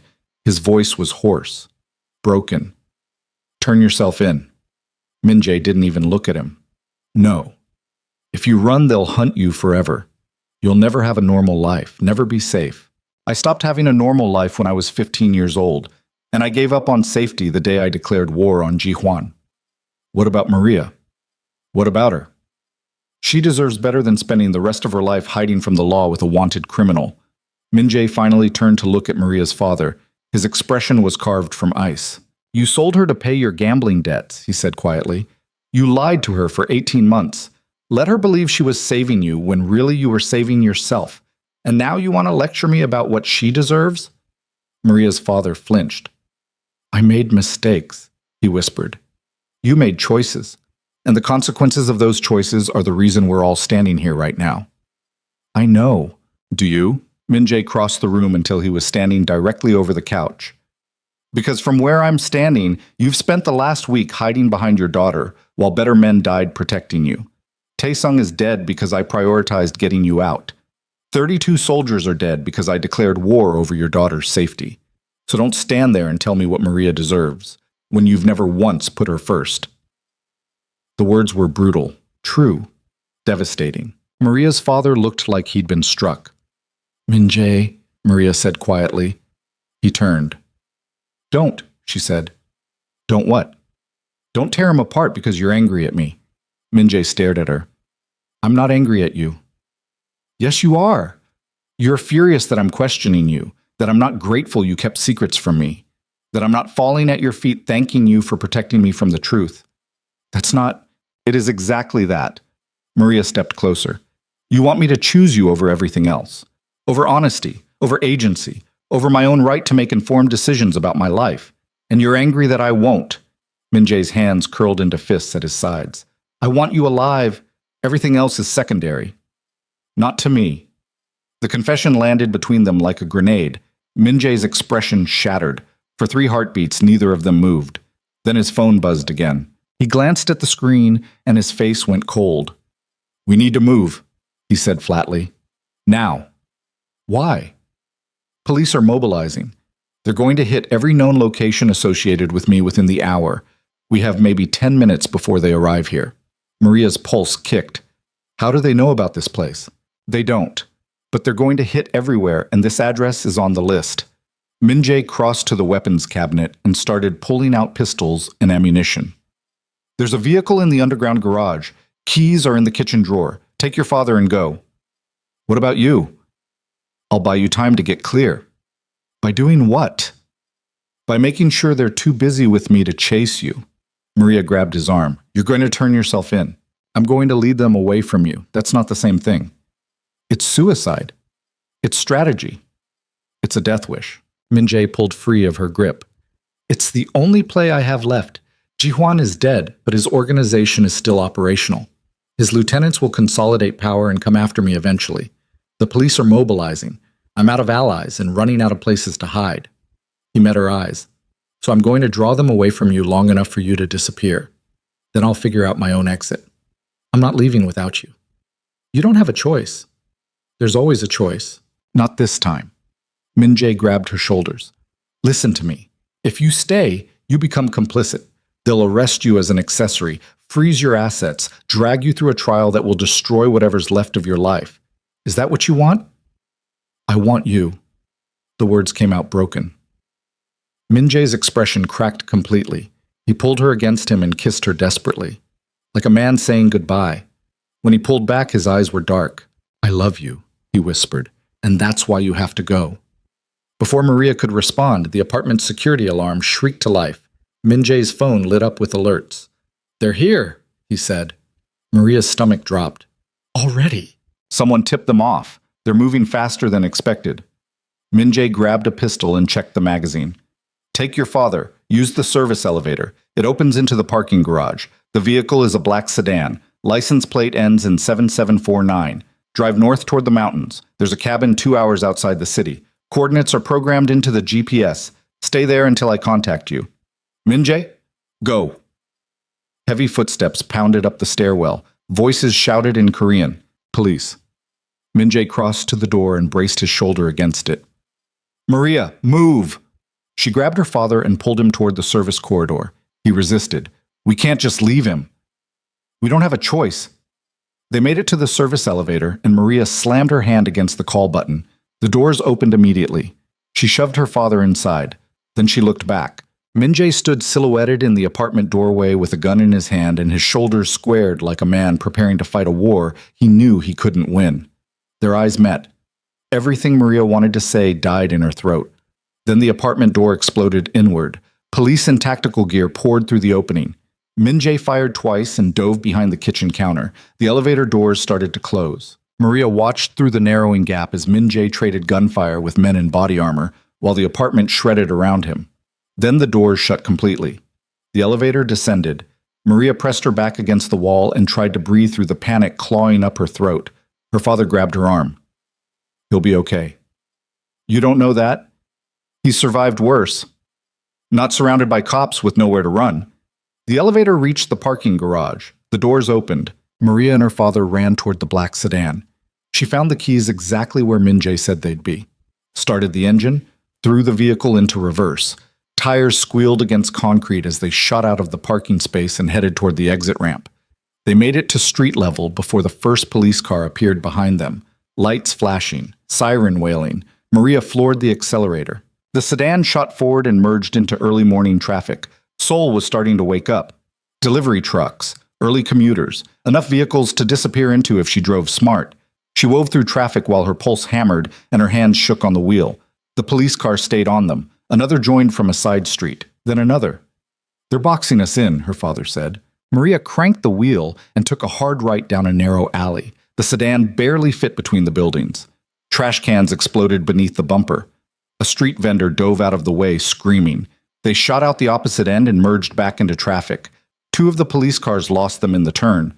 1 stayed on their tail. Maria's phone buzzed in her pocket. She couldn't reach it while driving. Check my phone, she ordered her father. He pulled it from her jacket. A message from Min-jae. Just 2 words. Keep driving. Maria's throat tightened. He was alive. For now. She focused on the road and drove like a woman possessed, through red lights, against traffic, down one-way streets the wrong direction. Every defensive driving technique she'd ever learned from watching action movies applied in real time. The police car stayed with them. Professional, patient, coordinating with other units via radio. They were being herded. Maria realized it too late. She took a hard left to avoid a roadblock and found herself on a bridge spanning the Han River. Traffic had been cleared ahead. Police cars blocked both ends. She slammed on the brakes. The sedan skidded to a stop in the center of the bridge. Trapped. Maria's pulse hammered so loud she could hear it in her skull. Her father's breathing came in short gasps beside her. Police emerged from their vehicles with weapons drawn. A voice echoed through a loudspeaker in Korean. Maria didn't need a translation to understand the command. Get out of the vehicle. Hands up. Surrender. She gripped the steering wheel until her knuckles went white. What do we do? Her father whispered. Maria stared at the police closing in from both sides. Then she looked at the river below. Dark, fast-moving, deadly, but survivable if you hit it right. She made a decision that would either save them or kill them both. Hold on, she said. What? Maria cranked the wheel hard and floored the accelerator. The sedan shot toward the bridge railing. Her father screamed. They hit the barrier at 40 miles per hour. The railing exploded. The sedan launched into open air. For 3 seconds, they were flying. Then gravity remembered them. The vehicle nosed down. Maria's stomach lurched into her throat. They hit the water like a bomb. The impact drove the air from Maria's lungs. Her head cracked against the steering wheel. Blood filled her mouth. The windshield spiderwebbed but didn't shatter. Water flooded through the vents, ice cold, shockingly fast. The sedan began to sink. Maria's ears rang. Her vision blurred. She tasted copper and river water. Beside her, her father was screaming something she couldn't hear. She fumbled for her seatbelt, found the release, pressed. Nothing happened. The mechanism was jammed. Water rose past her waist, her chest, her neck. Panic clawed through her system. She was going to drown trapped in a sinking car while police watched from the bridge above. Her father grabbed her arm, showed her his hands, free. He had gotten his seatbelt off. He reached over and started working on hers. Water covered Maria's mouth. She tilted her head back to keep her nose above the surface. Her father's fingers worked frantically at the jam mechanism. The water reached her nose. She took one last desperate breath. Then the water closed over her head completely. Darkness. Cold. Her lungs burned. Her father's hands were still working at the seatbelt. Then suddenly the pressure released. The belt snapped free. Her father grabbed her arm and pulled her toward his side of the vehicle. His window was open. He must have gotten it down before they hit the water. He shoved Maria through the opening. She kicked toward the surface. Her lungs were on fire. Her vision narrowed to a pinpoint. She broke the surface gasping, sucked in air that tasted like heaven. Her father surfaced beside her seconds later. The current grabbed them immediately and dragged them downstream. Maria fought to keep her head above water while her waterlogged clothes tried to pull her under. Ahead, a concrete piling loomed. She grabbed it and held on while the current tried to rip her away. Her father caught the same piling and pulled himself beside her. They clung to the concrete while their teeth chattered and their bodies went numb from cold. Police lights flashed on the bridge above, but they were already too far downstream to be seen clearly in the dark water. They had disappeared. For now. "We need to move," Maria gasped. Her father nodded. They let go of the piling and let the current carry them another 100 meters before swimming toward the far shore. They crawled onto a muddy bank beneath an overpass where homeless camps clustered in the shadows. Nobody looked twice at two soaked figures collapsing in the dirt. Maria lay on her back and stared at the concrete overhead while her lungs heaved and her entire body shook from adrenaline crash. They had survived. Barely. But they were alive. And Min-jae was still trapped in that apartment trading gunfire with police. Maria's phone was dead, waterlogged, useless. She had no way to contact him, no way to know if he was alive or dead or arrested, no way to help. She was completely alone, except for the father who had sold her, who had lied to her, who had caused all of this through his own weakness and cowardice. Maria sat up slowly. Her father was staring at her with an expression somewhere between shame and relief. "I'm sorry," he whispered. "Don't. I need to say it. I don't want to hear it. Maria, you sold me." The words came out flat, dead. "You looked at your only daughter and decided she was worth less than your own survival.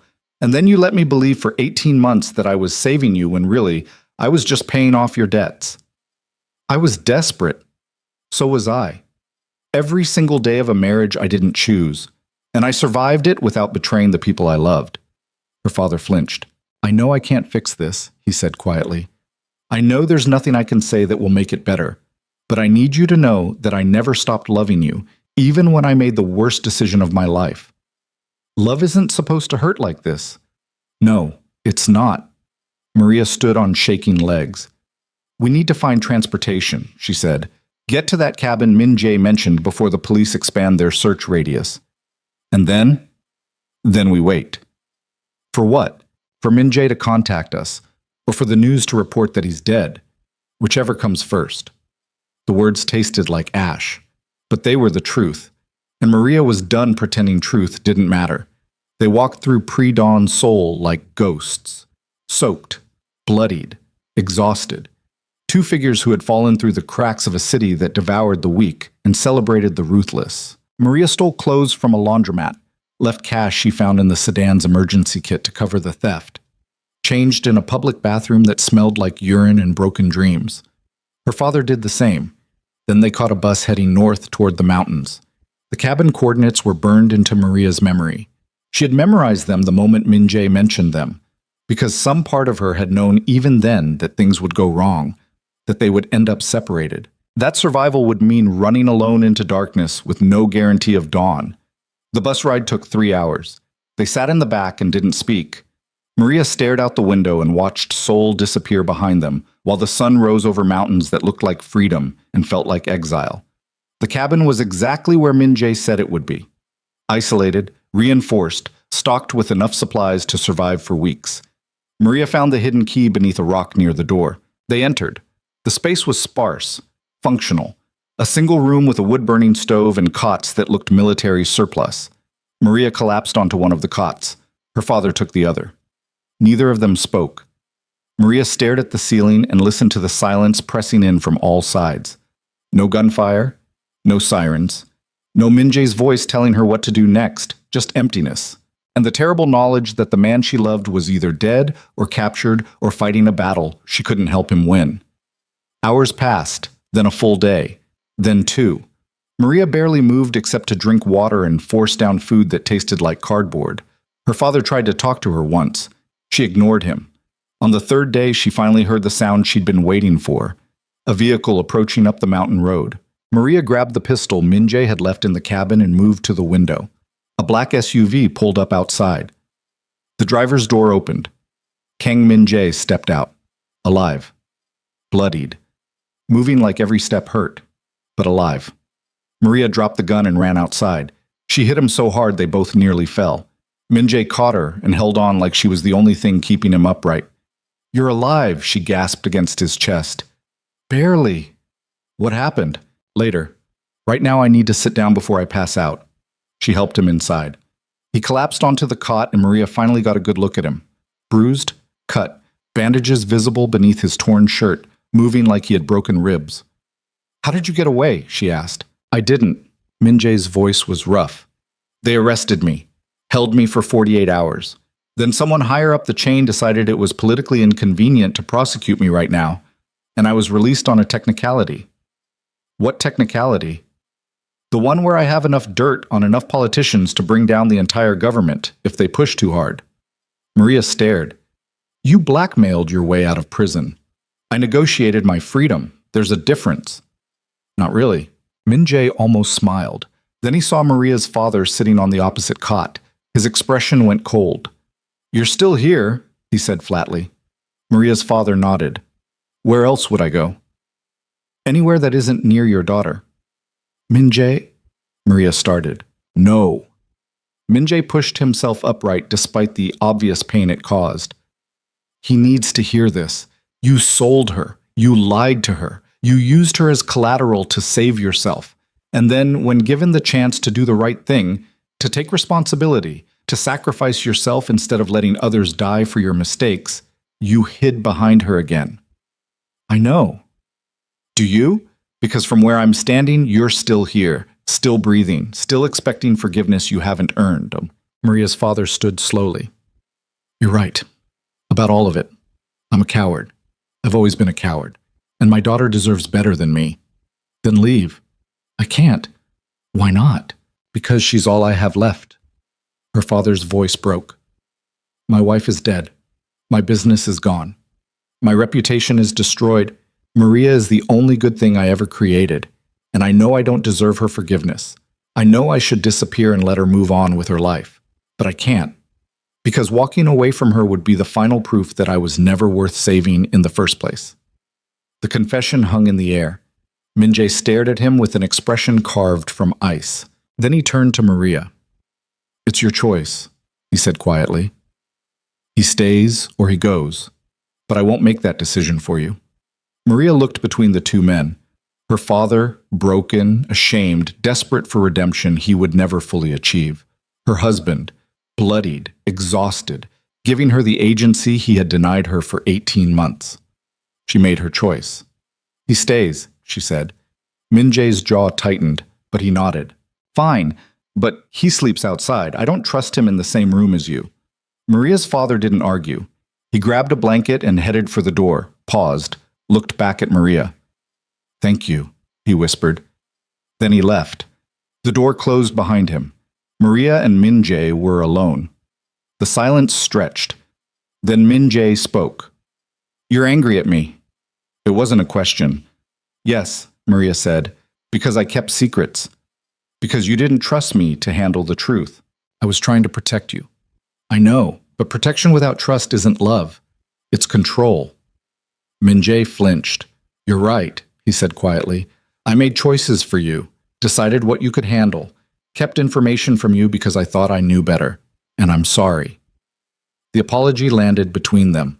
Maria crossed the cabin and sat beside him on the cot. "I need you to promise me something," she said. "What?" "No more secrets. No more decisions made for me. No more protecting me from truths you think will break me. If we're going to do this, if we're going to build something real out of a marriage that started as a transaction, then we do it as equals. Or not at all." Min-jae stared at her for a long moment. Then he reached up and cupped her face with his battered hands. "Equal partners," he said.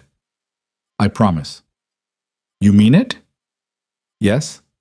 Maria searched his eyes for any sign of deception, found only exhaustion and sincerity and love that looked like it hurt. She kissed him, gentle, careful, mindful of his injuries. Min-jae pulled her closer despite the pain it must have caused. When they finally broke apart, both of them were breathing hard. "What happens now?" Maria asked. "Now we disappear. Change identities. Leave Korea. Start over somewhere Ji-hwan's remaining lieutenants can't find us. And my father? Comes with us if that's what you want." "It is." Min-jae nodded. "Then we'll make it work." "You're sure?" "No, but I'm willing to try."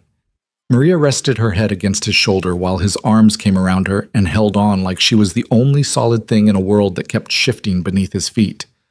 Outside, the sun was setting. Inside, two people who had started as strangers were finally becoming something more. Partners. Equals. Two broken people choosing each other despite every reason to walk away. It wasn't redemption. It wasn't a happy ending, but it was honest, and for Maria, that was enough. For now. 3 weeks passed in the mountain cabin before the first sign of trouble appeared. Maria was chopping firewood behind the cabin when she heard the vehicle approaching. The sound carried through the forest, an engine straining against the steep mountain road, getting closer with each passing second. She dropped the axe and ran inside. Min-jae was already moving. He grabbed the rifle from above the doorframe and crossed to the window in 3 strides. His ribs had healed enough that he could move without wincing, but the bruises still painted his torso in shades of purple and yellow. "How many?" Maria asked. "Can't tell yet. Single vehicle." Min-jae's jaw tightened. Could be nothing. Could be everything. Maria's father emerged from the small bedroom where he had been sleeping. In 3 weeks, he had aged another decade. The weight of guilt had carved deep lines into his face that hadn't been there before. "Should I?" he started. "Stay inside," Min-jae ordered. Away from the windows. The vehicle came into view through the trees, a black SUV. Government plates. Not police. Something worse. The SUV pulled up outside the cabin and the engine cut off. For 30 seconds, nothing happened. Just silence and the wind moving through the pines. Then the driver's door opened. A woman stepped out. Mid-40s, sharp suit, the kind of composed authority that came from years of making decisions that destroyed lives and called it policy. She walked toward the cabin with her hands visible at her sides. No weapon, no backup that Maria could see. Min-jae kept the rifle trained on her through the window. The woman stopped 10 feet from the door. "Kang Min-jae," she called out in Korean accented English. "My name is Director Park. I'm with the National Intelligence Service. I'd like to talk." "We have nothing to discuss," Min-jae replied. "I disagree. May I come inside?" "No. Then I'll talk from here." Director Park's expression didn't change. Seo Ji-hwan's organization has fractured. 3 of his lieutenants are fighting over territory. The violence is escalating. Seoul's Port District has seen 12 murders in the last 2 weeks, and my superiors are looking for someone to restore order. Not my problem. It could be your opportunity. Min-jae's finger stayed on the trigger. Keep talking. Ji-hwan had connections that went all the way to the top. Politicians, judges, police commissioners. When he died, those connections became orphaned assets. My agency has been tasked with managing the transition of power in Seoul's underworld. We need someone strong enough to consolidate control and smart enough to keep things quiet. You want me to take over Ji-hwan's territory. I want you to restore stability. What you call it is your business. In exchange for what? Immunity. Your arrest record disappears. The investigation into the Port District explosion gets buried. You operate with our tacit approval as long as you keep the violence contained and the politicians happy. Maria's stomach twisted. This was the offer Min-jae had been waiting for his entire career. Complete legitimacy. Government backing. The kind of power that came with protection instead of persecution. All he had to do was go back to Seoul and become the thing he had spent 3 weeks trying to escape. Min-jae was quiet for a long moment. Then he lowered the rifle. "No," he said. Director Park frowned. "Excuse me?" "I said no. I'm done with Seoul. Done with the empire. Done with being the monster everyone fears." "You're walking away?" "Yes." "From everything you built?" "It was never mine to begin with. I took it from men who took it from other men. And eventually someone will take it from whoever I leave it to. That's how this world works." Min-jae set the rifle down. "I'm choosing a different world." Director Park stared at him like he had lost his mind. "You're serious," she said. "Completely. What about your reputation, your legacy?" "I don't care about either anymore." "What changed?" Min-jae glanced back at Maria. Then he returned his attention to Director Park. "Everything," he said quietly. The woman was silent for several heartbeats. Then she nodded once. "I'll tell my superiors you declined. They won't be happy. But I don't think they'll pursue you if you stay gone." She turned toward her vehicle. "For what it's worth, I think you're making a mistake. Men like you don't get second chances. And walking away from power doesn't mean it stops looking for you." "I'll take my chances." Director Park climbed into the SUV. The engine started.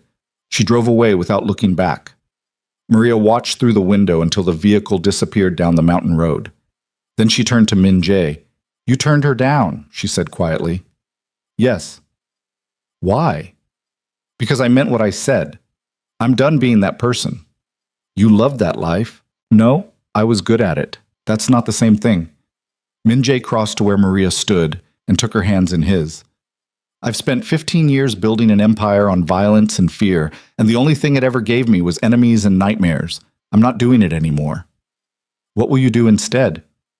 "I don't know yet, but I'll figure it out." He pulled her closer. "With you." Maria searched his eyes for any sign of regret, found only certainty. "You're sure," she said.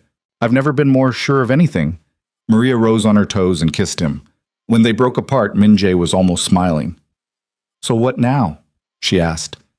"Now we leave Korea. New identities, new country, new life." "Where?"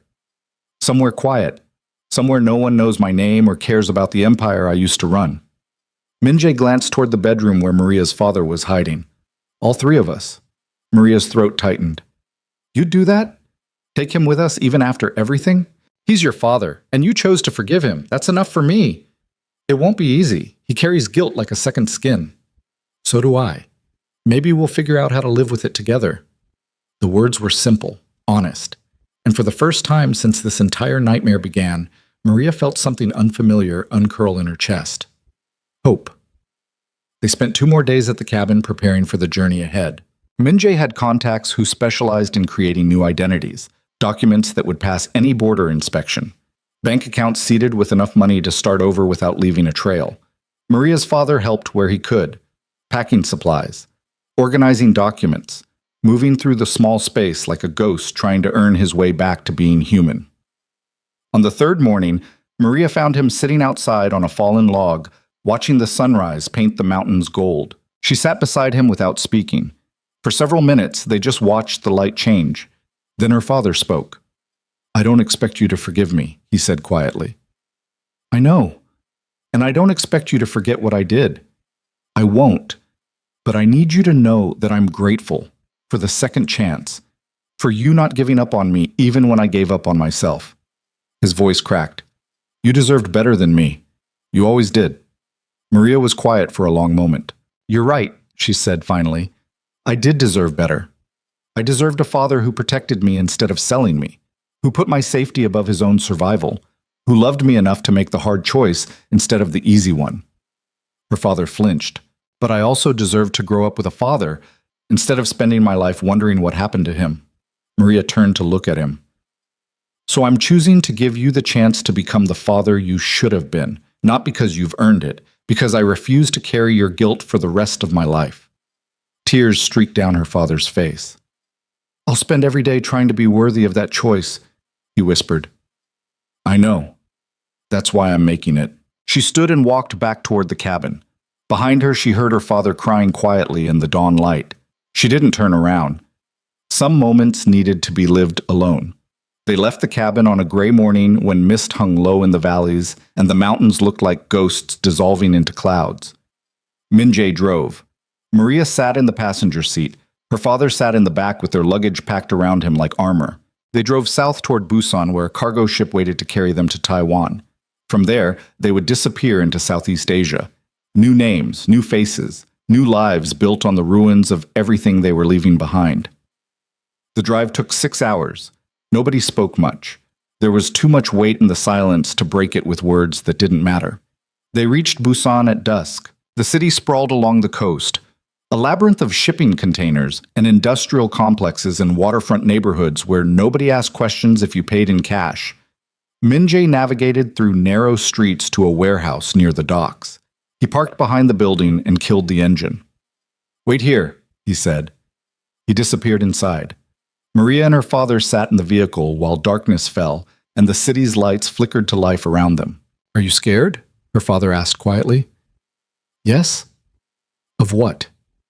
"Everything, starting over, not knowing who we'll become, wondering if running is the same as healing or if we're just taking our damage to a new location." "And Minjae?" Maria turned to look at him. "What about him?" "Are you scared of him?" "No, I'm scared for him. He's giving up everything he built, everything he was, and I don't know if he'll wake up one day and regret choosing me over the Empire." "He won't." "You don't know that." "Yes, I do, because I've seen the way he looks at you, like you're the only thing in the world that makes sense anymore." Her father's voice was soft. "That's not the look of a man who's going to regret his choice. That's the look of a man who finally figured out what matters."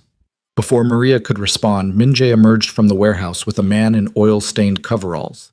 They spoke briefly in Korean. Money changed hands. The man gestured toward the docks. Minjae returned to the vehicle. "We're clear," he said.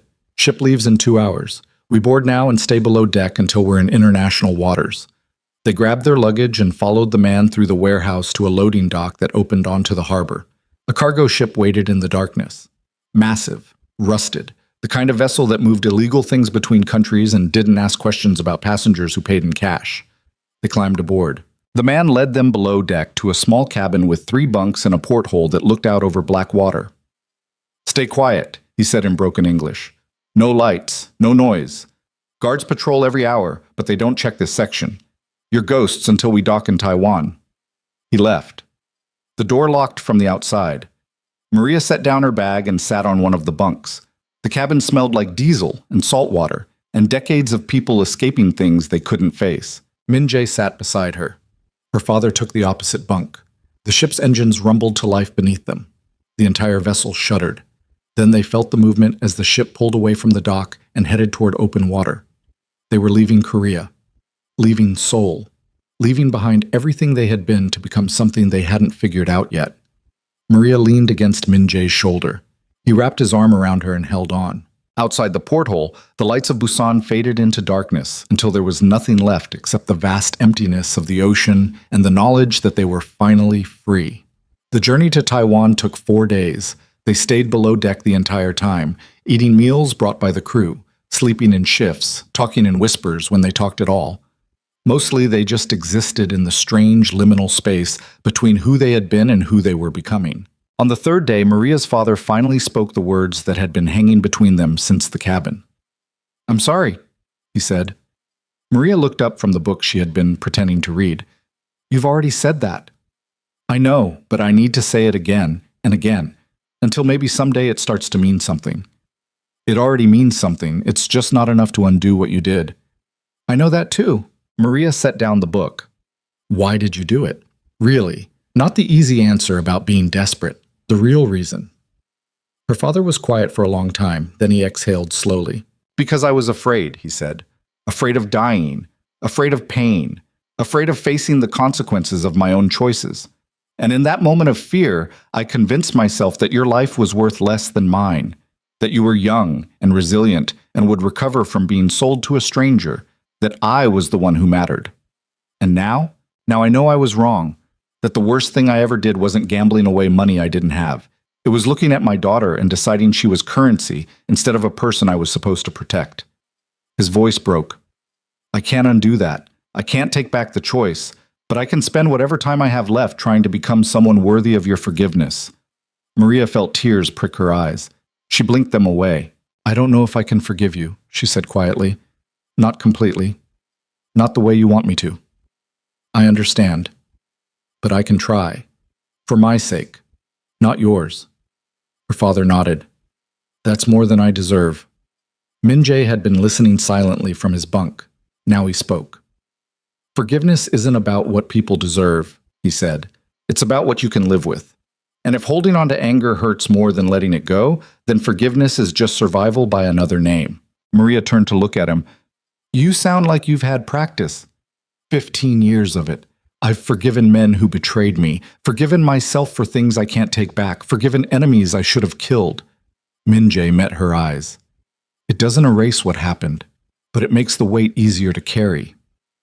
"Is that why you're giving him a second chance?" "No. I'm giving him a second chance because you asked me to, and because I understand what it feels like to be the villain in someone else's story and desperately want a chance to rewrite the ending." The confession hung in the air. Maria crossed the small cabin and sat beside Min Jae on his bunk. "You're not a villain," she said quietly. "I've done things that would make you think otherwise. I know what you've done. I know what you are. And I'm choosing you anyway." Min Jae pulled her against him and held on like she was the only thing anchoring him to something better than what he used to be. They docked in Taiwan on a rainy afternoon when the sky looked like bruised metal and the harbor smelled like fish and diesel. Min Jae's contact was waiting on the docks. A thin man in his 60s with quick eyes and hands that never stopped moving. He handed over 3 passports and 3 envelopes of cash without asking questions. "The documents will hold up to casual inspection," he said in English. "But don't test them at major airports or border crossings. Stay small, stay quiet. And if anyone asks, you're Canadian tourists traveling Southeast Asia." Min Jae handed him a thick envelope. The man counted the money quickly and nodded once. Then he disappeared into the crowd. Maria looked down at her new passport. The photo was hers, but the name wasn't. Sarah Mitchell, Canadian citizen, born in Vancouver. No husband, no history, no connection to a woman named Maria Vale who had married a monster in soul and survived long enough to become something else. She flipped through the pages. All blank. A life waiting to be written. Beside her, Min Jae was examining his own passport. James Park, also Canadian, also starting from nothing. Her father held his passport like it was something fragile that might disintegrate if he gripped too hard. Robert Mitchell, Sarah's father. The family resemblance built into their new identities. "Where to now?" Maria asked. Min Jae folded his passport and slipped it into his jacket. "Thailand, small town on the coast. Somewhere we can disappear for a few months while we figure out what comes next." They caught a bus to the airport, bought tickets to Bangkok using cash and their new names, passed through security without incident. The passports held. Nobody looked twice at three Canadian tourists with carry-on luggage and tired eyes. They boarded the plane and found their seats. Maria sat by the window. Min-jae took the middle seat. Her father sat on the aisle. The plane filled with passengers, businessmen, families, backpackers, people living normal lives that didn't include running from the past. The engines roared to life. The plane taxied toward the runway. Maria looked out the window at Taiwan disappearing beneath them as they climbed toward clouds. Min-jae's hand found hers in the space between their seats. She laced her fingers through his and held on. The plane leveled off at cruising altitude. The seatbelt sign turned off. And somewhere over the South China Sea, Maria finally let herself believe they had made it, that they were free, that the war was finally over. They landed in Bangkok at midnight. The city was alive with lights and noise and the humid heat that pressed against skin like a living thing. They caught a taxi to the bus station and bought tickets south to a coastal town Min-jae had researched during the flight. The bus left at 2 in the morning. They slept in shifts during the 6-hour journey, watching each other's backs even though nobody was chasing them anymore. Old habits, hard to break. They arrived at dawn. The town was small, maybe 5,000 people. Fishing boats crowded the harbor. Street vendors were already setting up for the morning market. The smell of grilling meat and salt water hung in the air. Min-jae found them a guest house 3 blocks from the beach. The owner was an elderly Thai woman who spoke broken English and didn't ask for identification. Just cash up front for the month. They climbed the stairs to a second-floor room with 2 beds and a balcony overlooking the ocean. Maria stood on the balcony and watched the sun rise over water that stretched to the horizon. Min-jae joined her. They stood in silence while the sky turned from gray to pink to gold. "What do we do now?" Maria asked. "We live." "That's it?" "That's everything." Min-jae wrapped his arms around her from behind. "We wake up. We figure out who we are without the empire. We make mistakes. We try again. We build something that isn't built on violence." "You make it sound simple." "It won't be, but it's possible. And possible is more than I had 3 weeks ago." Maria leaned back against him. The ocean stretched endlessly ahead. Behind them, the past was finally far enough away that it couldn't reach them anymore. And for the first time in 18 months, Maria felt like she could breathe. The first week was the hardest. They woke up expecting danger that never came, checked for threats that didn't exist, lived like people waiting for the other shoe to drop. But slowly the tension began to ease. They fell into routines. Morning walks on the beach, meals at local restaurants where nobody knew their names or cared about their history, afternoons spent reading or swimming or doing absolutely nothing. Maria's father found work at the harbor helping repair fishing nets. The labor was hard, physical, the kind of work that left him exhausted enough to sleep without nightmares. Min-jae struggled more. 15 years of living on adrenaline and strategy didn't prepare him for the quiet emptiness of days without purpose. He grew restless, distant. Maria would find him standing on the balcony at 3 in the morning staring at nothing. On the 10th day, she finally confronted him. "Talk to me," she said. "I'm fine." "You're lying." Min-jae exhaled slowly. "I don't know how to do this." "Do what?" "Be normal. Be the person who wakes up without checking for threats, who makes small talk with fishermen instead of negotiating territory with criminals, who has nothing to fight and no enemies to destroy." His hands gripped the balcony railing. "I've spent my entire adult life being someone else, and now that person is gone and I don't know what's left." Maria moved to stand beside him. "You're left," she said quietly. "The person beneath the mask, the man who chose love over power, who walked away from everything to save the people he cares about. That's not enough." "Why not?" "Because I don't know who that person is yet. I don't know what he wants or what he's good at or what he's supposed to do with the rest of his life." "Then we'll figure it out together." Min-jae finally looked at her. "What if I can't? What if I spent so long being the monster that there's nothing else left?" "Then we build something new, from scratch, piece by piece." Maria took his hand. "You're not broken, Min-jae. You're just healing, and healing looks like nothing until suddenly it doesn't." He pulled her against him and held on like she was the only thing keeping him from falling apart. They stood on the balcony while the sun rose and the ocean whispered and the future remained terrifyingly uncertain. But they were facing it together. And that was enough. The breakthrough came 3 weeks later. Min-jae was walking through the morning market when he saw a man arguing with a vendor. The disagreement was escalating, voices rising, hands gesturing wildly. The old Minjay would have walked past without engaging, but something made him stop. He stepped between the two men and spoke in careful Thai he had been learning from language books. Calm, measured, asking questions instead of making demands. Within 5 minutes, he had negotiated a resolution both parties accepted. The vendor thanked him. The customer thanked him. And Minjay realized something fundamental had shifted. He had solved a problem without violence, had helped people without expecting anything in return, had used the skills he developed running an empire to make someone's day slightly better instead of significantly worse.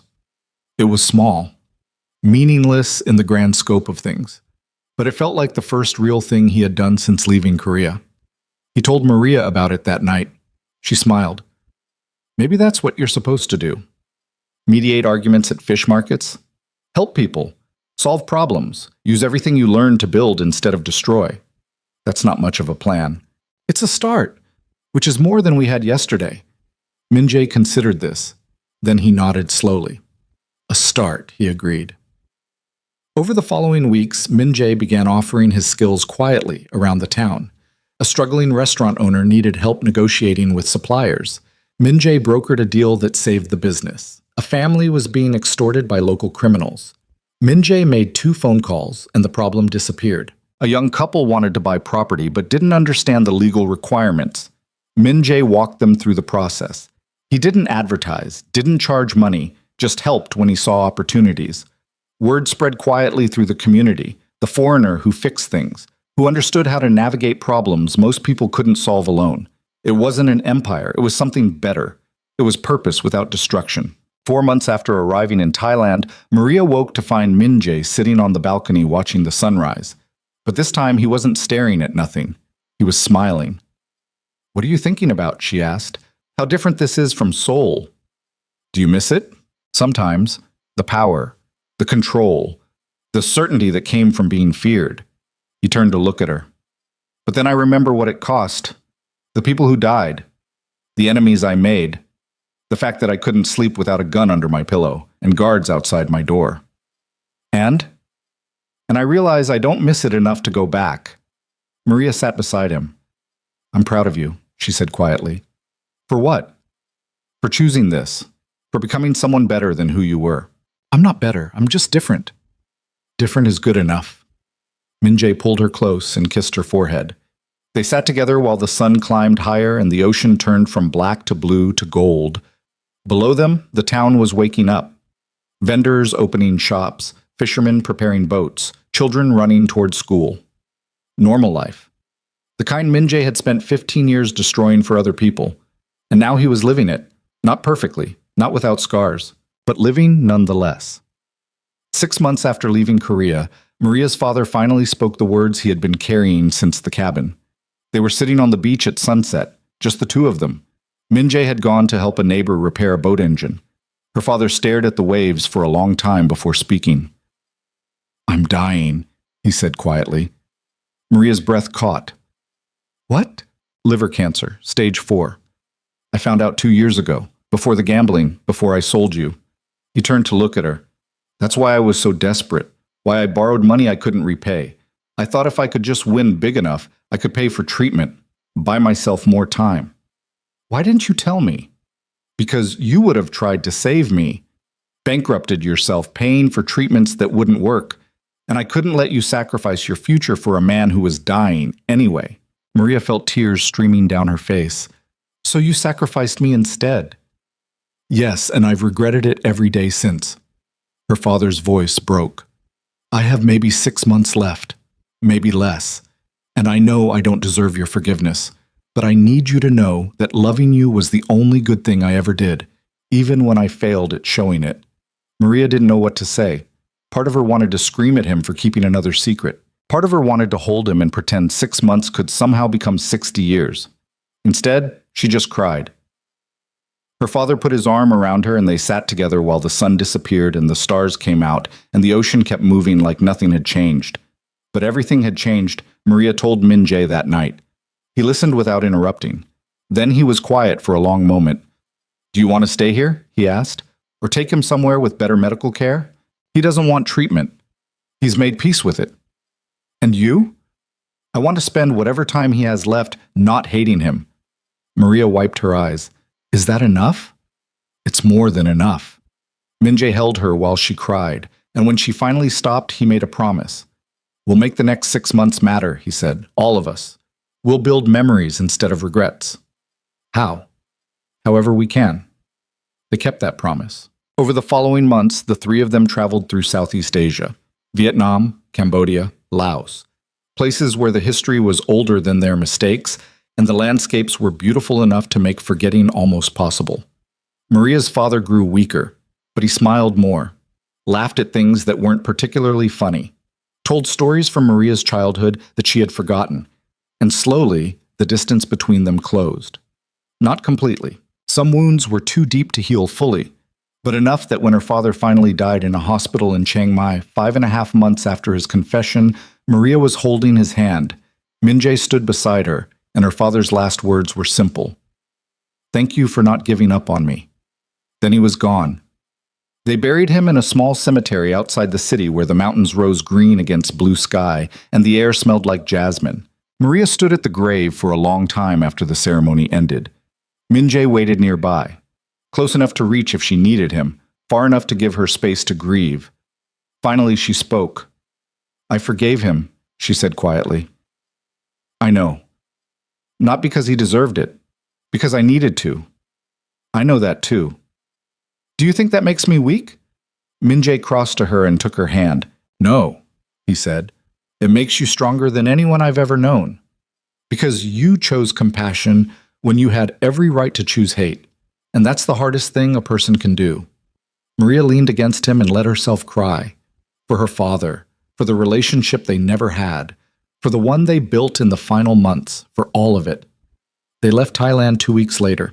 The town that had sheltered them felt too small now, too filled with memories of her father learning to be someone better before time ran out. They moved to Vietnam, a coastal city called Da Nang, where the beaches stretched for miles and the mountains rose green behind white sand. They rented a small house near the ocean, started over again. Minjae began working with local NGOs, using his strategic mind to help organizations navigate bureaucracy and corruption, to connect people who needed help with people who could provide it. Maria started teaching English to children at a local school, found purpose in helping kids learn to communicate across languages and cultures. It wasn't the life either of them had imagined, but it was theirs, built on choices instead of obligations, on love instead of strategy, on becoming instead of running. 1 year after leaving Korea, Minjae asked Maria to marry him, not with a contract or a business deal or a transaction designed to save someone from their mistakes, just with a question. Will you marry me? They were standing on the beach at sunset, the same beach where they walked every morning. Maria looked at the ring he was holding, simple, silver, nothing like the expensive diamond she had worn for 18 months in Seoul. We're already married, she said. That was strategy. This is choice. What's the difference? Everything. Minjae took her hand. I want to marry you because I love you, not because I need you or because it serves a purpose or because it protects either of us from anything, just because I choose you every day for the rest of my life. Maria felt tears sliding down her face. Yes, she whispered. They got married 3 weeks later, a small ceremony on the beach with no guests except the ocean and the sky. An officiant who spoke broken English and smiled throughout the entire ceremony. Vows written by two people who had learned the hard way that love wasn't about perfection. It was about choosing each other even when everything else fell apart. That night, they lay tangled together in their small house while the ocean whispered beyond the windows. Do you ever regret it? Maria asked quietly. Regret what? Walking away, giving up the empire, choosing this life instead of that one. Minjae was quiet for a moment. Sometimes I miss the power, he admitted, the certainty that came from being in control. But then I wake up next to you and realize I have something I never had in Seoul. What's that? Peace. Maria turned to look at him. Really? Really? For 15 years, I lived in a war zone of my own creation. Every day was strategy. Every relationship was leverage. Every person was either useful or dangerous. He pulled her closer. And then I met you, and you reminded me that there's more to life than survival. That sometimes the bravest thing you can do is stop fighting and start living. I didn't do anything. You loved me when I didn't deserve it. You chose me when you had every reason to walk away. You showed me what it felt like to be human instead of a weapon. Min-jae's voice dropped. That's everything. Maria kissed him, slow, tender, the kind of kiss that said more than words ever could. When they finally pulled apart, both of them were smiling. Outside, the ocean kept moving. The stars burned overhead. And two people who had started as strangers found themselves exactly where they were supposed to be. Not in a penthouse overlooking Seoul, not surrounded by power and violence and fear, just in a small house by the ocean where the only thing that mattered was the choice they made every morning to keep choosing each other. It wasn't a fairy tale. It wasn't redemption. It was just life. Messy. Complicated. Beautiful. And somehow, against all odds, it was enough.